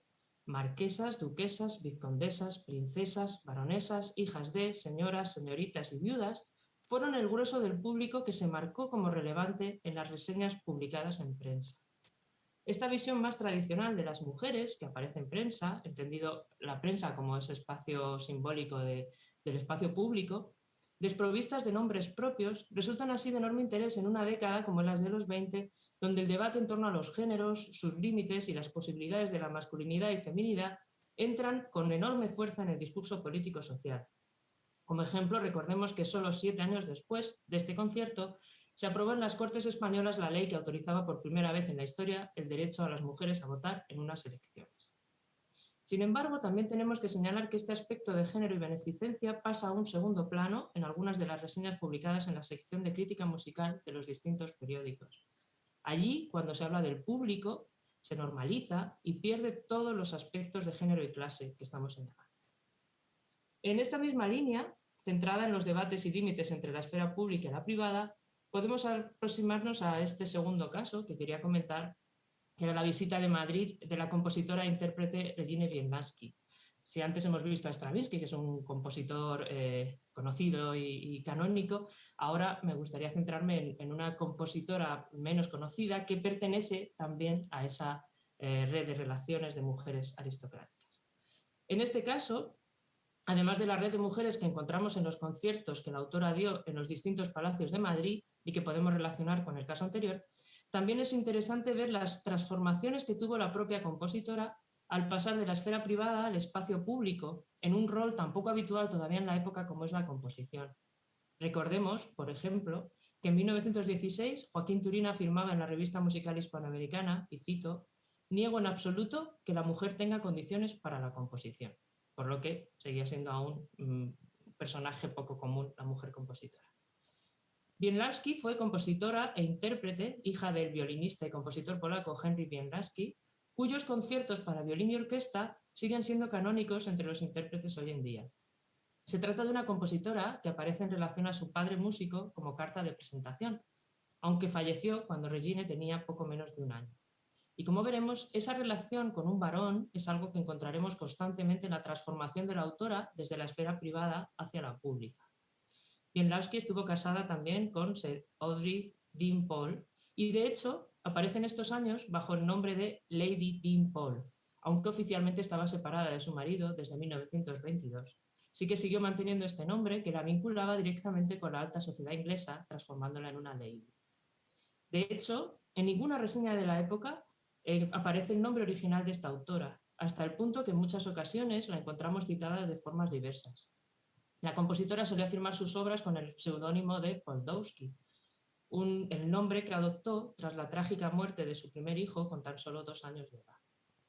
De esta forma, como vemos, la identidad real de la autora, su verdadero nombre, quedaba bastante oculto en esa presentación en la vida pública, asociada además a circunstancias y aspectos relacionados con la considerada en la época condición femenina, padre, esposo, hijo. Recordemos que en el caso anterior tampoco solían aparecer las mujeres con sus nombres propios, sino asociadas a sus títulos nobiliarios o a la filiación con sus esposos o viudos. Este problema del nombre lo podemos asociar de forma directa a las dificultades de las mujeres de la época a establecerse en la esfera pública, algo que pienso también puede influir mucho en el análisis de las redes, objeto de estudio fundamental de este seminario. Esta compositora e intérprete dio varios conciertos en mayo de 1925 en Madrid. Es interesante resaltar que fueron de distinta naturaleza y por ello también aparecen señalados en secciones diferentes en prensa, dependiendo que fueran desarrollados en la esfera más privada o en la más pública. Aunque, como sucedía también en el caso anterior de Stravinsky, los límites entre ambas esferas y las interrelaciones serán constantes. Los conciertos que mayor impacto tuvieron fueron precisamente los realizados en círculos aristocráticos, en sesiones organizadas en los palacios madrileños, y de hecho son conciertos que en lugar de reseñarse en los espacios dedicados a la vida musical, aparecen de nuevo en los de la sección de sociedad. Según hemos podido reconstruir, Poldowski actuó como mínimo en el Palacio Parsen, en el Palacio de los Duques de Fernán Núñez y en el Hotel Ritz. Es decir, las relaciones en esta visita de nuevo, como veíamos en la de Stravinsky, están unidas con la alta aristocracia madrileña y con espacios de representación privados, como son sus palacios, o de uso elitista, como es el lujoso Hotel Ritz de Madrid, lugar habitual en esta época en los conciertos de música de cámara que organizaban las asociaciones madrileñas en estos años. En los conciertos privados aristocráticos primaba el encuentro social de las mujeres, donde se destacaba especialmente lo suntuoso de los salones y los trajes de las asistentes, transformando así estos eventos en un acto social eminentemente femenino. Esto lo vemos claramente en la reseña publicada en El Sol en mayo de 1925, tras el concierto realizado en el Palacio de Parsens, situado en la calle San Bernat. Antes del concierto hubo una comida donde asistieron los reyes Alfonso XII y su esposa Victoria Eugenia. Aparecen junto a ellos en prensa el listado de los que asistieron a esa comida. Es decir, el cuerpo de la noticia viene enmarcado por la asistencia al evento. El público, ese gran desconocido muchas veces en los conciertos propios de los teatros, aparece aquí reseñado, citado y transformado en protagonista principal. Y entre ellos, como en el caso anterior, las mujeres van a ser especialmente protagonistas. Asistir a estos eventos implicaba un reconocimiento de clase, una representación del poder económico y social, una participación en las redes de poder femenino y por eso aparecer nombrado en prensa junto a las personas más poderosas del país, como eran los reyes, era especialmente significativo. Como señalaba anteriormente, el acto social del concierto aparece así en un claro primer plano. Este aspecto lo vemos también de forma muy gráfica en la reseña que de nuevo publicó en portada el periódico La Época, bajo el titular Una novedad interesante. El artículo está dividido en dos apartados y el primero, mucho más extenso, es una crónica de sociedad que aparece bajo el título La comida. El segundo, escrito por Víctor Espinós, se refiere al concierto y en él de nuevo se hace referencia a la relación del mismo con el poder de la aristocracia. Las pormenorizadas descripciones de la mesa de la cena, los vestidos y accesorios, con énfasis en las joyas de las mujeres, y los espacios en los que se realizaron los distintos eventos de la noche, muestran que en este caso la música es un elemento más en este entramado performativo de enorme significado de poder social. Las referencias al espacio y las descripciones son tan pormenorizadas que incluso se explica la labor del jardinero y la iluminación. De hecho, el periodista señala que las señoras se fijaban especialmente en esos dos detalles que siempre están muy cuidados en esta casa, las flores y las luces. Es decir, todos los detalles del evento se transformaban así en especialmente significativo y en este caso adquieren también una clara connotación de género. Solo las mujeres que pertenecen a esta red de relaciones son en principio capaces de percibir el cuidado en todos estos detalles del lugar, algo que saben hacer, según el periodista, por su propia naturaleza. Vemos también en esta reseña del concierto en el Palacio de los Duques de Fernán Núñez, marcado en negrita, el listado de mujeres que asistieron al evento, donde se hará también especial hincapié en cómo iban vestidas. También, siguiendo con esta línea de redes aristocráticas, se pone de relieve en todo momento su relación, la relación de la propia compositora con la aristocracia europea y española. La relación de ser mujer y música estaba asociada de forma directa en esta ocasión con los elementos de clase y las prácticas musicales consideradas como propias de las mujeres, creando así una especie de red de sororidad femenina. Estas mujeres son tratadas desde esta perspectiva con un claro concepto de poder jerárquico, donde la música y la composición llevaba unido un signo de elegancia y distinción. La compositora es definida por Víctor Espinós como una dama estimadísima en los centros ingleses y aristocráticos, y esto explica los auspicios con que la favorece. Es decir, se trata de una mujer que viene legitimada no tanto por su obra, de la que en general se dice muy poco, sino por su relevancia social, por la red a la que pertenece, por ese ambiente moderno del que forma parte y que la legitima también en España. La relación con la aristocracia, en su trayectoria profesional, viene señalada por Espinós en los párrafos que ven en pantalla.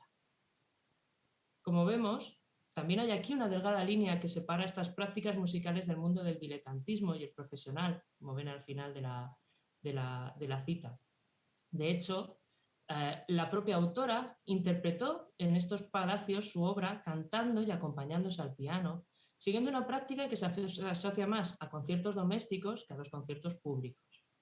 Estos conciertos privados en palacios, que se remontan a la práctica decimonónica de las academias, estarían así a medio camino entre una práctica y la otra, lo que de nuevo cuestiona los límites entre la esfera pública y la privada. Por último, simplemente como apunte por falta de tiempo, como dije al inicio, no quería dejar de destacar el importante papel que tuvo la creación en estos años del Club Femenino Liceum. Este espacio Implica una nueva forma de gestión femenina en la que también se han programado numerosos conciertos y donde se manejan las prácticas aristocráticas anteriormente citadas con un nuevo y más moderno asociacionismo. Esta asociación, además, también dialoga con los límites de la esfera de lo público y lo privado, al tener espacios y acciones creados solo para las socias. Supone una importante evolución de los espacios de sororidad femenina en la época. Es un claro ejemplo de cambio y nuevos horizontes en la emancipación de la mujer en la esfera pública. Un lugar donde se organiza institucionalmente y se defiende el desarrollo cultural, intelectual y educativo de la mujer. Pensemos que aquí sí que aparecen ya mujeres con nombres propios, la presidenta era Isabel Oyarzábal, la secretaria Rosario Lazi, primera cirujana y ginecóloga, aparece también María Rodrigo, compositora, pero también aparece en este Club Femenino Liceum la duquesa de Alba, la marquesa de Amposta, la condesa de Alpuente. Es decir, hablamos de un nacimiento de un tipo de mujer moderna que ha centrado en gran medida los discursos en estos primeros años del siglo XX, pero que no elimina las prácticas decimonónicas anteriores, donde yo he puesto el foco, sino que se superpone, en ocasiones se fusiona y dialoga con ellas. Dado el límite de tiempo, me voy a permitir la licencia de invitar a las personas interesadas a la presentación del trabajo de fin de máster que se celebrará la próxima semana en Salamanca, donde se habla precisamente más en profundidad de este Club Femenino Liceum, y quedo ahora a vuestra disposición para charlar sobre estos temas o los que queráis plantear después en el debate. Muchas gracias.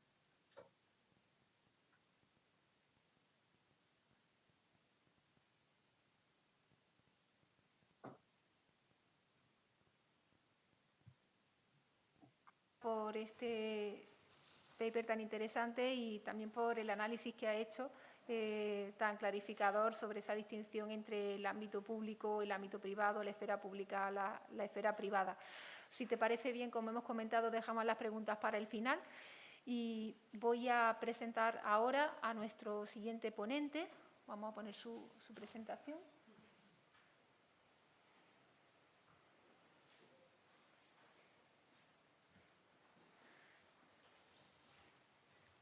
Bien, es para mí un gran honor presentar a Juan Ruiz Jiménez, que además es investigador del proyecto MediaLab, del que forma parte este workshop. Juan Ruiz es doctor por la Universidad de Granada, catedrático de música en el IES Generalife y académico de número de la Real Academia de Bellas Artes de Granada. Ha sido uno de los integrantes del equipo encargado de la redacción de la historia de la música en España e Hispanoamérica, publicada por el Fondo de Cultura Económica, y sus investigaciones y publicaciones se centran principalmente en organología y música instrumental, música sacra e instituciones eclesiásticas, patrocinio musical y repertorio, con una cronología que se extiende desde finales de la Edad Media hasta bien entrada la Edad Moderna. Actualmente es el responsable del desarrollo de los contenidos académicos de la plataforma digital que muchos de vosotros ya conocéis, Paisajes Sonoros Históricos, y el autor del proyecto original. Su comunicación de hoy se titula Una aproximación cartográfica al proyecto Womunet, posibilidades y desafíos.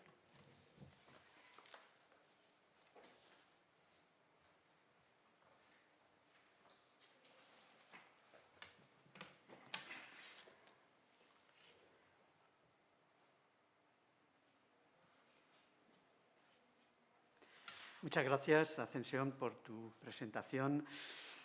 Buenos días a todos los presentes y a aquellos que nos siguen por los distintos medios en streaming.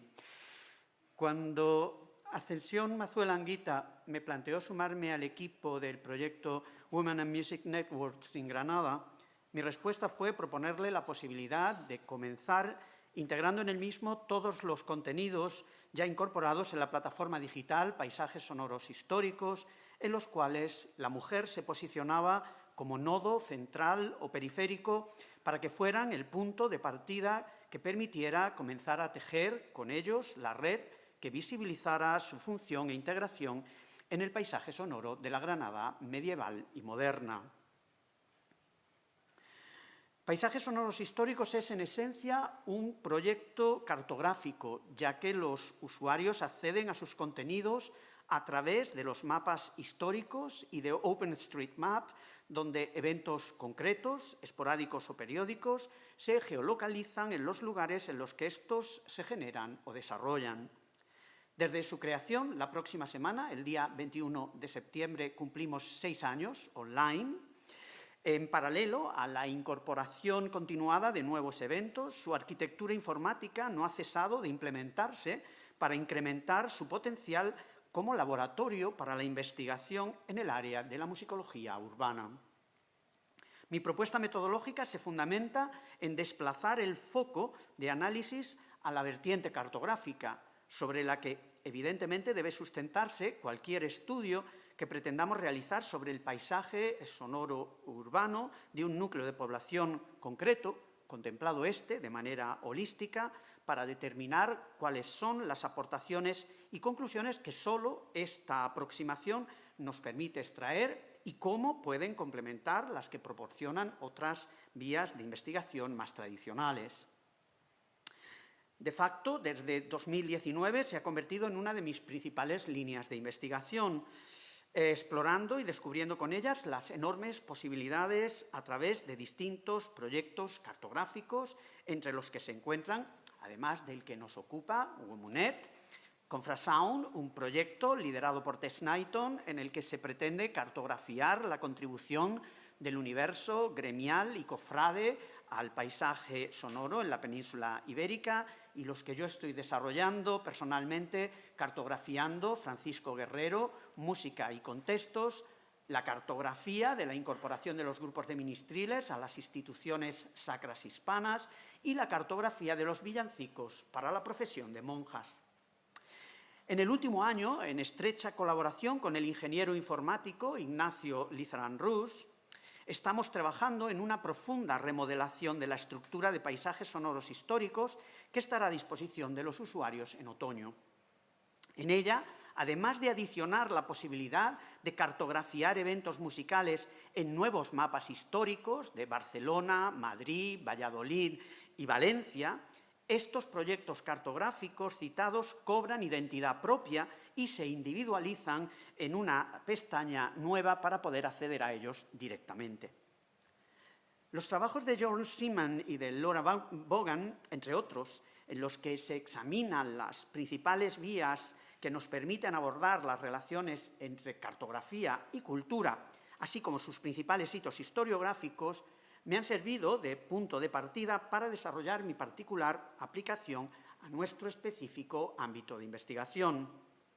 Son numerosos los estudios publicados que desarrollan aspectos concretos basados en estas particulares aproximaciones, pero una primera exploración de las etiquetas Social Cartography y Cultural Cartography conectadas con la música en Google Scholar me permite confirmar que esos estudios se centran de manera casi exclusiva en análisis de aspectos y parámetros cronológicamente situados en el presente o en el pasado reciente.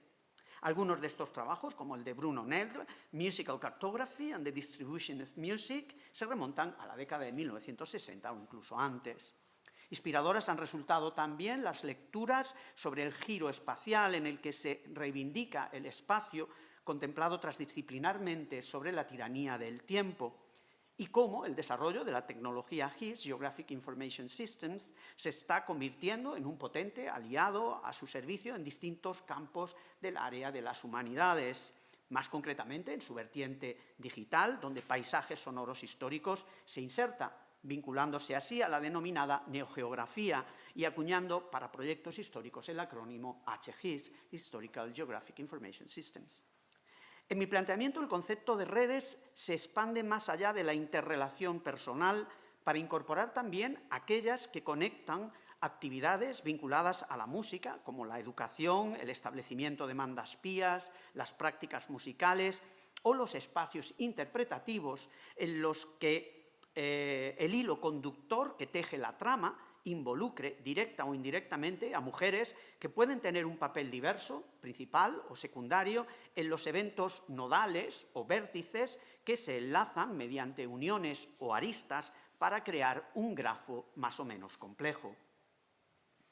Al insertarse dentro de una plataforma digital con unos contenidos muy heterogéneos y actualmente con un ámbito geográfico globalizado, la primera tarea ha sido localizar cuáles eran los eventos o microartículos que ya se habían incorporado y que queríamos integrar en este proyecto, para proceder a asignarles una etiqueta que nos permitiera agruparlos, en un paso previo a la individualización como proyecto cartográfico del que les he hablado y que ya está finalizada pero todavía no disponible. La etiqueta elegida fue Proyecto Mujeres y Redes Musicales, incorporado en el campo tipo de evento dentro del buscador, como veremos a continuación. Simultáneamente a ese proceso de etiquetado se ha procedido a una revisión y, en algunos casos concretos, ampliación de los contenidos previamente publicados y así como de las etiquetas vinculadas a esos eventos. En el caso de Granada, la etiqueta citada nos proporciona la totalidad de eventos que pueden vincularse al proyecto Womunet. Cuando el proyecto se amplíe a un marco geográfico más extenso, habrá que adicionar la etiqueta Mujeres y Redes Musicales a todos los eventos que hoy forman parte del proyecto dedicado a la cartografía de los villancicos compuestos para la profesión de monjas, el cual ya había iniciado su andadura cuando se gestó Womunet y que en este momento se desdobla en paralelo. En sí mismo constituye una particular faceta del proyecto más extenso que nos ocupa.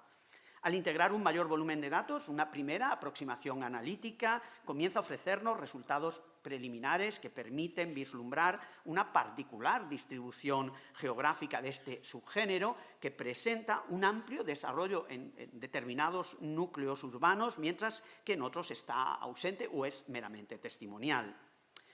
En esa futura versión globalizada, el filtro por ciudades siempre nos permitirá acceder en función de nuestros particulares intereses a la información relativa a cualquier núcleo de población concreto. Desde que se inició el proyecto Womunet, en paralelo al etiquetado y revisión de los eventos ya publicados, he ido incorporando nuevos microartículos, en algún caso, como veremos más adelante, encaminados a testar otras facetas para sondear las posibilidades que podían explorarse dentro de ese marco geográfico globalizado que acabo de citar. En este tipo de proyectos, como estamos viendo, las etiquetas asociadas a los eventos y los motores de búsqueda para la recuperación de la información son claves a la hora de establecer interconexiones y rastrear no solo las redes personales, sino su interacción con el espacio urbano y su conexión con las prácticas musicales desarrolladas o los elementos materiales y sensoriales presentes en las distintas actividades cartografiadas. Todo lo cual le concede ese carácter de laboratorio para la investigación al que me he referido anteriormente, el cual permite establecer las conclusiones que se derivan del análisis de los resultados obtenidos. Para que vean un poco actualmente los contenidos globales de paisajes sonoros históricos a fecha de 1 de septiembre, las cifras más significativas son: la plataforma cuenta con 1.352 eventos en 1.101 localizaciones diferentes, con 3.423 recursos asociados. Además, ese motor de búsqueda al que hacía referencia ofrece al usuario 2.574 agentes y 724 tipos de evento como etiquetas vinculadas a los eventos ya incorporados que permiten explorar la plataforma en función de sus intereses particulares. Veamos de forma práctica de qué estoy hablando y cuáles son las herramientas concretas para iniciar ese análisis. Paisajes sonoros históricos pone a disposición de sus usuarios un potente buscador que permite filtrar por campos geográficos, país, lugar, localización, cronológicos, agentes, tipos de eventos, autores y texto libre, algunos de los cuales, como vemos, admiten los operadores lógicos y o los cuales además pueden combinarse entre ellos.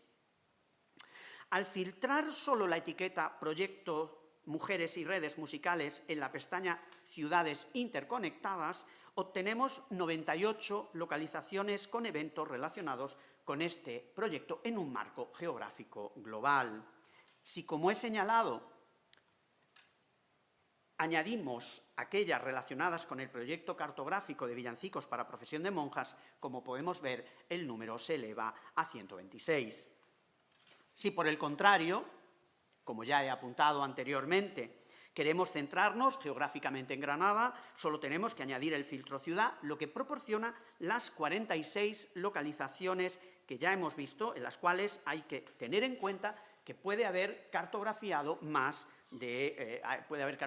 eventos diferentes, ¿no? Por ejemplo, en el convento de la Madre de Dios, de las Comendadoras de Santiago, hay cartografiados 7 eventos con cronologías que corresponden desde la propia ceremonia fundacional que tuvo lugar el 28 de julio de 1501 hasta los procesos de provisión de plazas de organistas conventuales entre 1775 y 1834, que nos desvelan la difícil situación en la que debía encontrarse esta institución religiosa y algunos aspectos interesantes relacionados con su dependencia del Real Consejo de las Órdenes, que era el encargado del funcionamiento de las órdenes militares españolas.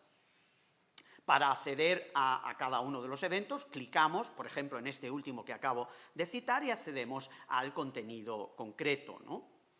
Una de las limitaciones con las que nos encontramos cuando iniciamos la andadura de paisajes sonoros históricos venía determinada por su propia naturaleza cartográfica, la cual solo nos permitía incorporar contenidos que pudieran ser geolocalizados de manera más o menos precisa. Tratamos de sortear este inconveniente usando diferentes estrategias y para los casos extremos decidimos crear la localización ubicación desconocida, que en el caso de Granada situamos en un lugar emblemático, que es Plaza Nueva, en OpenStreetMap, y que hemos localizado en la Rosa de los Vientos en el caso de los mapas históricos, con la intención de poder cartografiar aquellos eventos de interés para los cuales no conocemos la geolocalización exacta. Dentro de este proyecto, el proyecto Womunet, por ejemplo, esa localización nos proporciona varios artículos relevantes de naturaleza variada, conectados en su mayor parte con distintos espacios domésticos.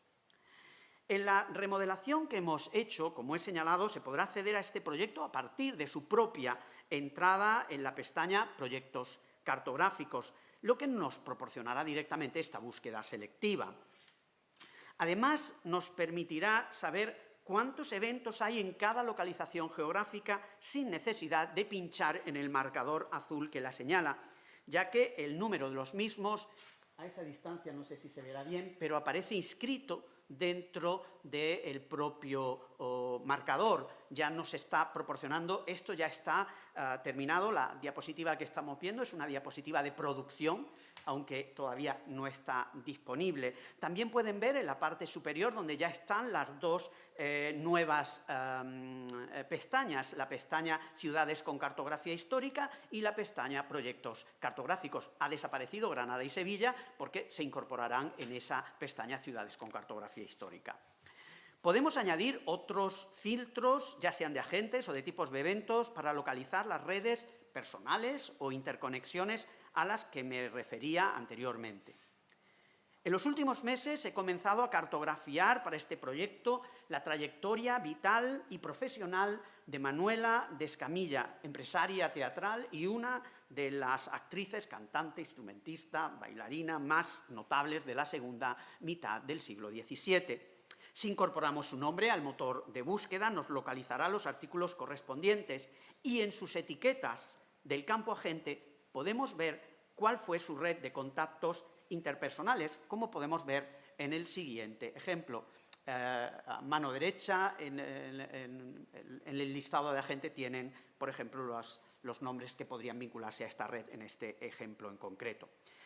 Este evento nos permite igualmente aproximarnos a otro de los aspectos más destacados de la plataforma digital Paisajes Sonoros Históricos, y es la posibilidad de adicionar a cada artículo un número ilimitado de recursos documentales, textuales o iconográficos, de audio o de vídeo para ilustrar transdisciplinarmente los contenidos incorporados. En este caso concreto podemos ver, hay un documento a partir del cual se ha confeccionado el artículo. Tenemos una imagen de la iglesia de San Esteban, en la cual fue enterrada Manuela de Escamilla.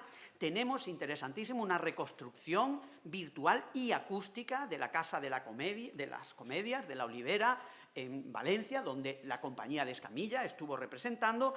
Y, finalmente, un ejemplo también de interpretación históricamente informada del repertorio del manuscrito de la Cofradía de la Novena, de la cual Manuela de Escamilla era cofrade, y que contiene un buen número de ejemplos de música teatral coetánea del personaje en cuestión. Estos recursos, además de su indudable interés académico, se convierten en un poderoso incentivo para atraer a nuestros contenidos a un público de más amplio espectro, favoreciendo así la transferencia del conocimiento. En el caso concreto de Granada, para ejemplificar una búsqueda focalizada en un personaje concreto, he elegido el de la reina Isabel, que residió en la ciudad durante periodos, en distintos momentos, durante periodos más o menos largos, entre 1492 y 1501.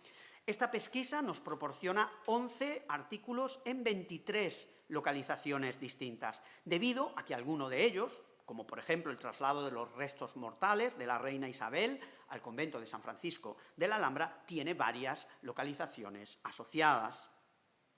En ellos podemos ver distintas facetas del mecenazgo de la reina vinculadas a la fundación de conventos, la compra de instrumentos musicales, a la contratación de músicos para su capilla y para su cámara, a la participación de esos músicos en distintos escenarios urbanos, a la copia de libro, o un caso muy concreto, interesante, a la remuneración de un grupo de tañedores nuevamente convertidos. Posiblemente un grupo de zambreros bautizados en 1500 tras la contundente actuación del cardenal Cisneros, los cuales debieron actuar en la corte durante la estancia de la reina Isabel en 1501. En el campo agente de estos eventos podemos una vez más encontrar aquellos personajes que constituyen algunos de los nodos de su compleja y extensa red personal. Otras etiquetas pueden ayudarnos a localizar las prácticas musicales desarrolladas o los elementos materiales y sensoriales asociados a los artículos en función de la faceta que nos interese analizar de este complejo calidoscopio. Por ejemplo, combinar la etiqueta del proyecto con la de órgano nos ofrece 16 artículos en 17 localizaciones distintas, los cuales nos permiten acercarnos al proceso de incorporación, mantenimiento y renovación de este instrumento en los distintos cenobios femeninos de la ciudad. En algunos casos, posibilitan el poder documentar de forma indirecta la existencia de monjas organistas y la incorporación del órgano en la liturgia conventual. En otros, pone de manifiesto la directa implicación de la abadesa o de la comunidad en la gestión de la construcción de un nuevo instrumento, bien como comitentes o bien a través de sus familiares que forman parte de sus propias redes interpersonales. A estas redes se incorporan también los organeros responsables de esa construcción y sobre todo del mantenimiento, con los cuales se ven obligadas a interactuar durante el tiempo que se prolonga su trabajo en el convento. Por otro lado, podemos saber también qué mujeres solicitaban de forma explícita la presencia de este instrumento en la solemnización de sus mandas pías. La combinación de la etiqueta del proyecto con la de lecciones de música nos proporciona 8 artículos en 9 localizaciones. En este caso concreto, los escenarios en los que ese aprendizaje se produce pueden ser variados, desde la residencia particular de la alumna a la del profesor, o incluso, de nuevo, los espacios conventuales en los que esa docencia puede ser impartida por otra monja música, pero también por músicos ajenos a la institución que igualmente se integran en sus redes de contactos personales. En cualquiera de estas búsquedas, el campo agente en cada uno de los eventos nos proporciona los contactos vinculados al personaje en cuestión. Posiblemente aquí reside la limitación actual más destacada en el desarrollo de este proyecto. La plataforma no dispone, por el momento, de una herramienta que permita la visualización de las redes interpersonales mediante representaciones de grafos, los cuales, además de su indudable atractivo visual, ofrecen unas extraordinarias posibilidades cuando se dominan sus complejas técnicas de análisis. Tras conversar y evaluar el rendimiento que podría tener esta herramienta, la creación, la edición de grafos con Ignacio Lizarán Rus, el ingeniero creador de la arquitectura informática de paisajes sonoros históricos, ya la hemos incorporado a la agenda de la próxima ampliación que iniciaremos una vez que hayamos publicado y testado los nuevos cambios que estamos a punto de lanzar. Es probable que necesitemos realizar algún cambio en la estructura de la base de datos, lo cual siempre es un tema muy delicado, establecer filtros eficientes que nos permitan extraer automáticamente las etiquetas ya creadas, así como analizar qué librería de JavaScript se adapta mejor a nuestras necesidades. Para concluir, Womunet tiene solo 8 meses de vida. Se prolongará hasta final de año y esperemos que pueda tener continuidad en un futuro proyecto que permita expandir su ámbito geográfico y la temporalidad para su desarrollo. En cualquier caso, seguirá integrado en paisajes sonoros históricos, donde continuaremos incorporando nuevos eventos, incrementando así el volumen de datos susceptibles de análisis. No podemos olvidar que cualquier aventura investigadora que emprendamos en el campo de las humanidades digitales debe olvidarse de los tradicionales presupuestos finalistas y contemplar como premisas básicas el mantenimiento y la actualización de su soporte informático y el incremento gradual y sostenido de sus contenidos, ya que solo cuando estos alcanzan un mínimo volumen crítico es cuando comienzan a producir sus mejores frutos. Muchas gracias por su atención.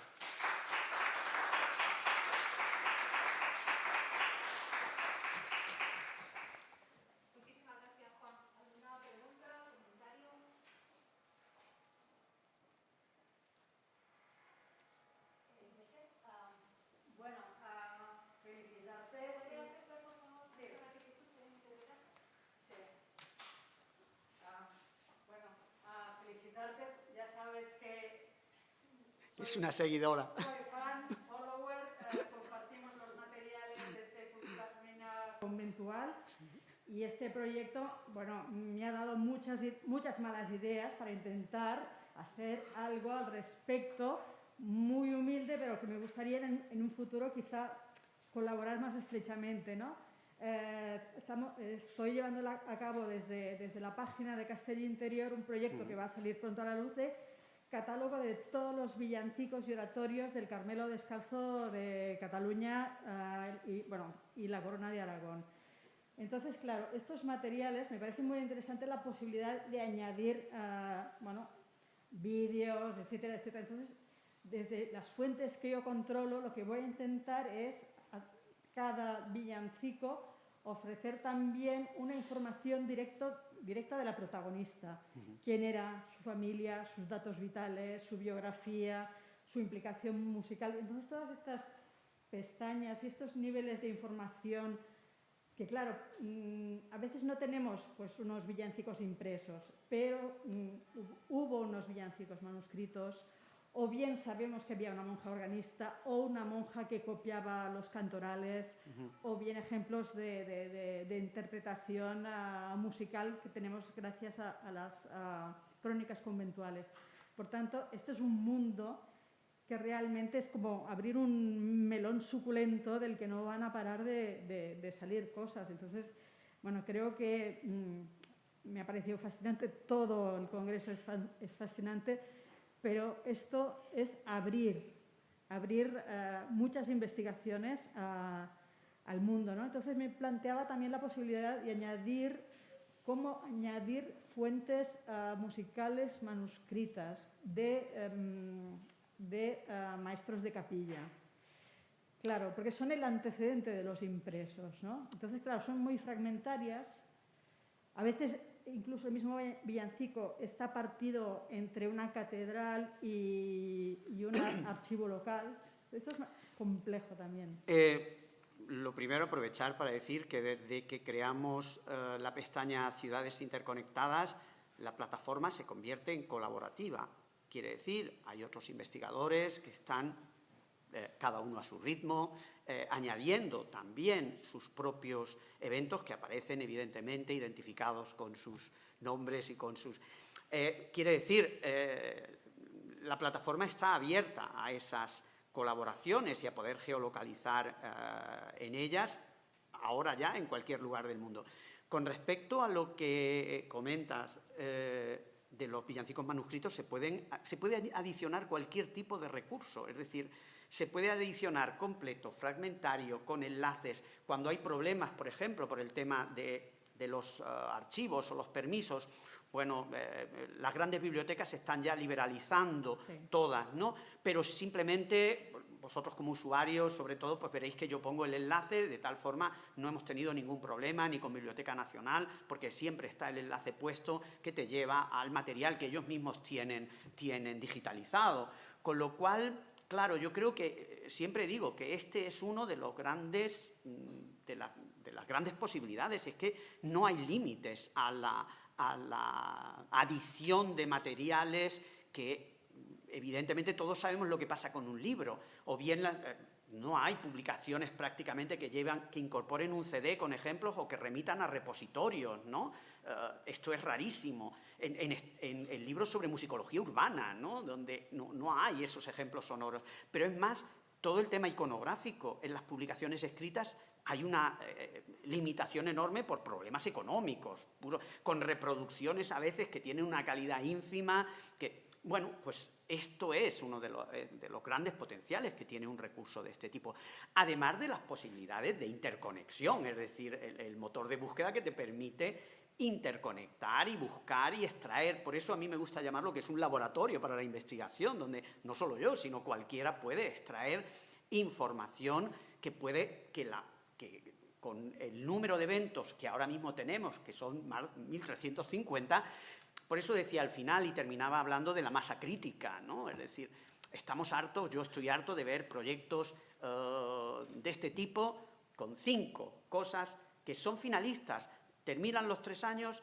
terminan con 5 cosas, la gente que ha hecho el proyecto ya no hay una subvención que continúe con él y nadie vuelve a adicionar nada. Y estoy acordando, no voy a citar proyectos concretos, pero todos los conocemos, que cuando vuelves te puede parecer interesante, cuando vuelves una vez y 3 meses después y ves que el proyecto está, yo les llamo proyectos fosilizados, ¿no? Pero se fosilizan desde el momento en el cual se lanzan y esto es increíble. Un proyecto de humanidades digitales no se puede lanzar fosilizado. Son proyectos abiertos, que es cuando, conforme van creciendo, es cuando realmente empiezan a proporcionarnos estas posibilidades de interconexión. Luego está también, tengo otro problema, que es, bueno, el tema de los villancicos. Más o menos tengo claro cómo articularlo desde Castilla Interior, pero luego están los gozos impresos. Claro, así como los villancicos son como episódicos, puntuales, los gozos impresos, claro, tienen un ritmo anual, ¿no? Entonces, se podría inserir también... Vamos a ver, las posibilidades son muchas, es decir, si se pueden crear... A mí me gusta crearlo como evento, cuando se repiten periódicamente, pues crearlo como un evento secuenciado, sí, ¿no? Creo un solo evento y luego ejemplifico, ¿no? Y lo creo como uno solo, pero se pueden crear como eventos individualizados también, ¿no? Lo que pasa es que cuando el evento es repetitivo y periódico, pues generalmente intento crear uno nada más, ¿no? Pero también se pueden crear individualizados.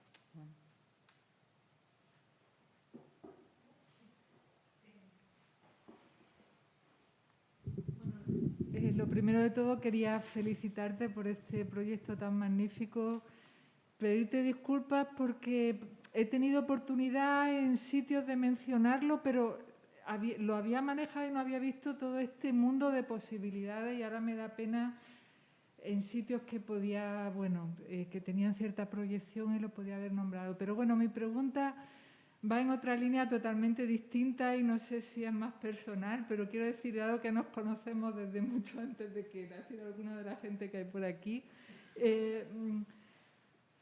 con todo mi respeto, lo de la gente, quiero decir a todas las personas que hay aquí, ¿no? Esto supone un cambio total en tanto para el público al que te diriges trabajando. Y quería saber si has tenido respuesta de gente ajena a la musicología, porque siempre hay entusiastas locales y que nos hablara un poco de esto, ¿no? De esa transferencia, justamente. Bueno, aquí entran, como no, las redes sociales, ¿no? Sí. Es decir, yo no había tenido un perfil personal. Yo nunca he tenido un perfil personal en Facebook, ni en Instagram, en ninguna de las redes sociales. Cuando presentamos, el proyecto se presenta en septiembre de 2015 y en noviembre me invitan de la Universidad Nacional de Colombia para varias cuestiones y una de ellas presentar el proyecto. Y fue un alumno de máster allí, después de la charla, el que me dijo, mire usted, el proyecto parece estupendo, pero si ustedes quieren llegar a algún sitio, esto pasa por entrar en redes sociales. Dice, mire, acabo de tuitear esto, dice, ya hay no sé cuánta gente que ha... Cuando volví, esto era diciembre de 2015, hablé con Ignacio Lizarán Rus, el ingeniero informático, le dije, mira lo que me han dicho, digo, porque me toca a mí, claro, ser también community manager, ¿no? Además de hacer el evento, subir el evento, publicitar el evento, ¿no?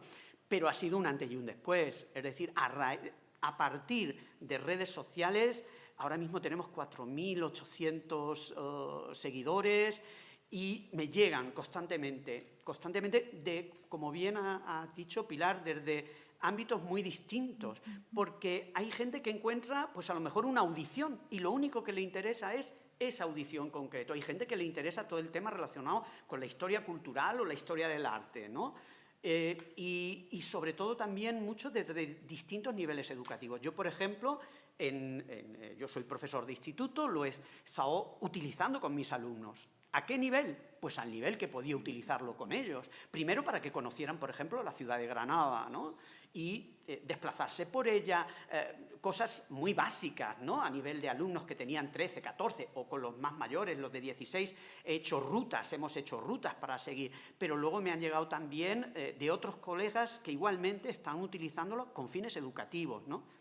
Y luego tiene un interés enorme desde el punto de vista del patrimonio cultural y sobre todo el patrimonio patrimonial, ¿no? Por el tema de los itinerarios autoguiados. Es decir, el feedback de esa transferencia del conocimiento es enorme. Y esto es una de las cuestiones que cuando yo me planteo este proyecto, que estuvo rumiando 10 años en mi cabeza hasta que encontré a este ingeniero informático con el cual hemos formado un tándem estupendo de trabajo que ha permitido llegar aquí, ¿no? Y mi idea era ese trabajo que todos los que tenemos ya una edad llevamos haciendo durante muchos años y que muchas veces llega a ¿cuántos? A 20, a 25, a 30, decir, bueno, es hora de que el conocimiento difunda y llegue por otras vías. Y bueno, yo creo que esto es lo más, o una de las cuestiones más gratificantes de todo el trabajo hecho. Muchas gracias, Pilar. Bien, voy formulando una pregunta que ha hecho María Cáceres para María Palacio. Gracias. ¿Se puede reflexionar sobre la agencia de mujeres en la facilitación o filtración de información a la prensa generalista o especializada de eventos privados o semiprivados?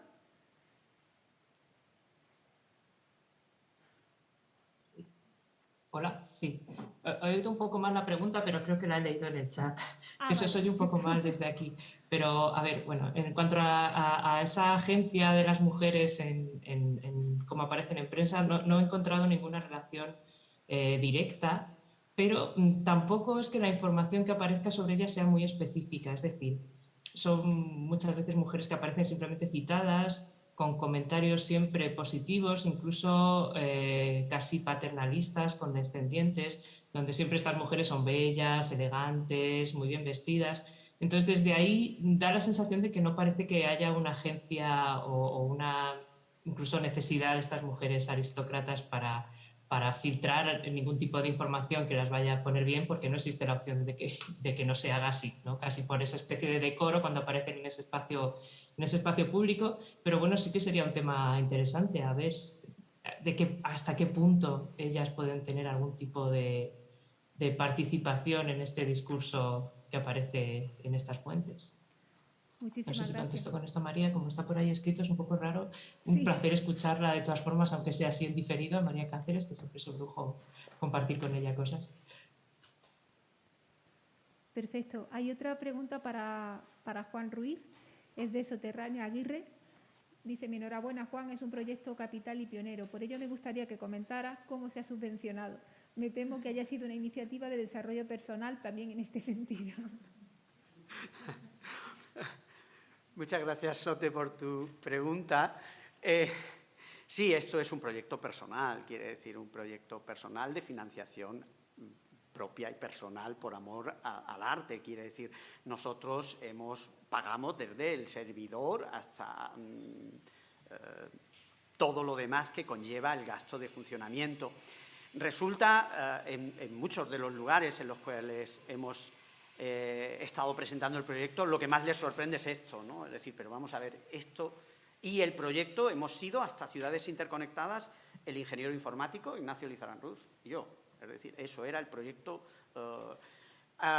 Es cierto que hemos recibido últimamente pues, de 2 de los proyectos en los cuales estoy vinculado, hemos recibido una pequeña cantidad pues, que nos va a servir sobre todo porque, claro, el problema que ocurre con estos repositorios es que conforme van creciendo el gasto y sobre todo lo que consume mucho espacio, que son todos los recursos, sobre todo vídeos y, pues claro, los gastos de servidor se van multiplicando, ¿no? Se van multiplicando ya, el ingeniero informático ya no puede ir haciendo las copias de seguridad, tenemos ya que pagar unas copias, digamos, que se hagan regulares y por el propio servidor. En fin, sí, es un proyecto personal y es un proyecto que... Gracias. Bien, pues si no hay más comentarios y os parece bien, hacemos un descanso, una pausa para la comida y volvemos a las 3:30. Muchísimas gracias a todos.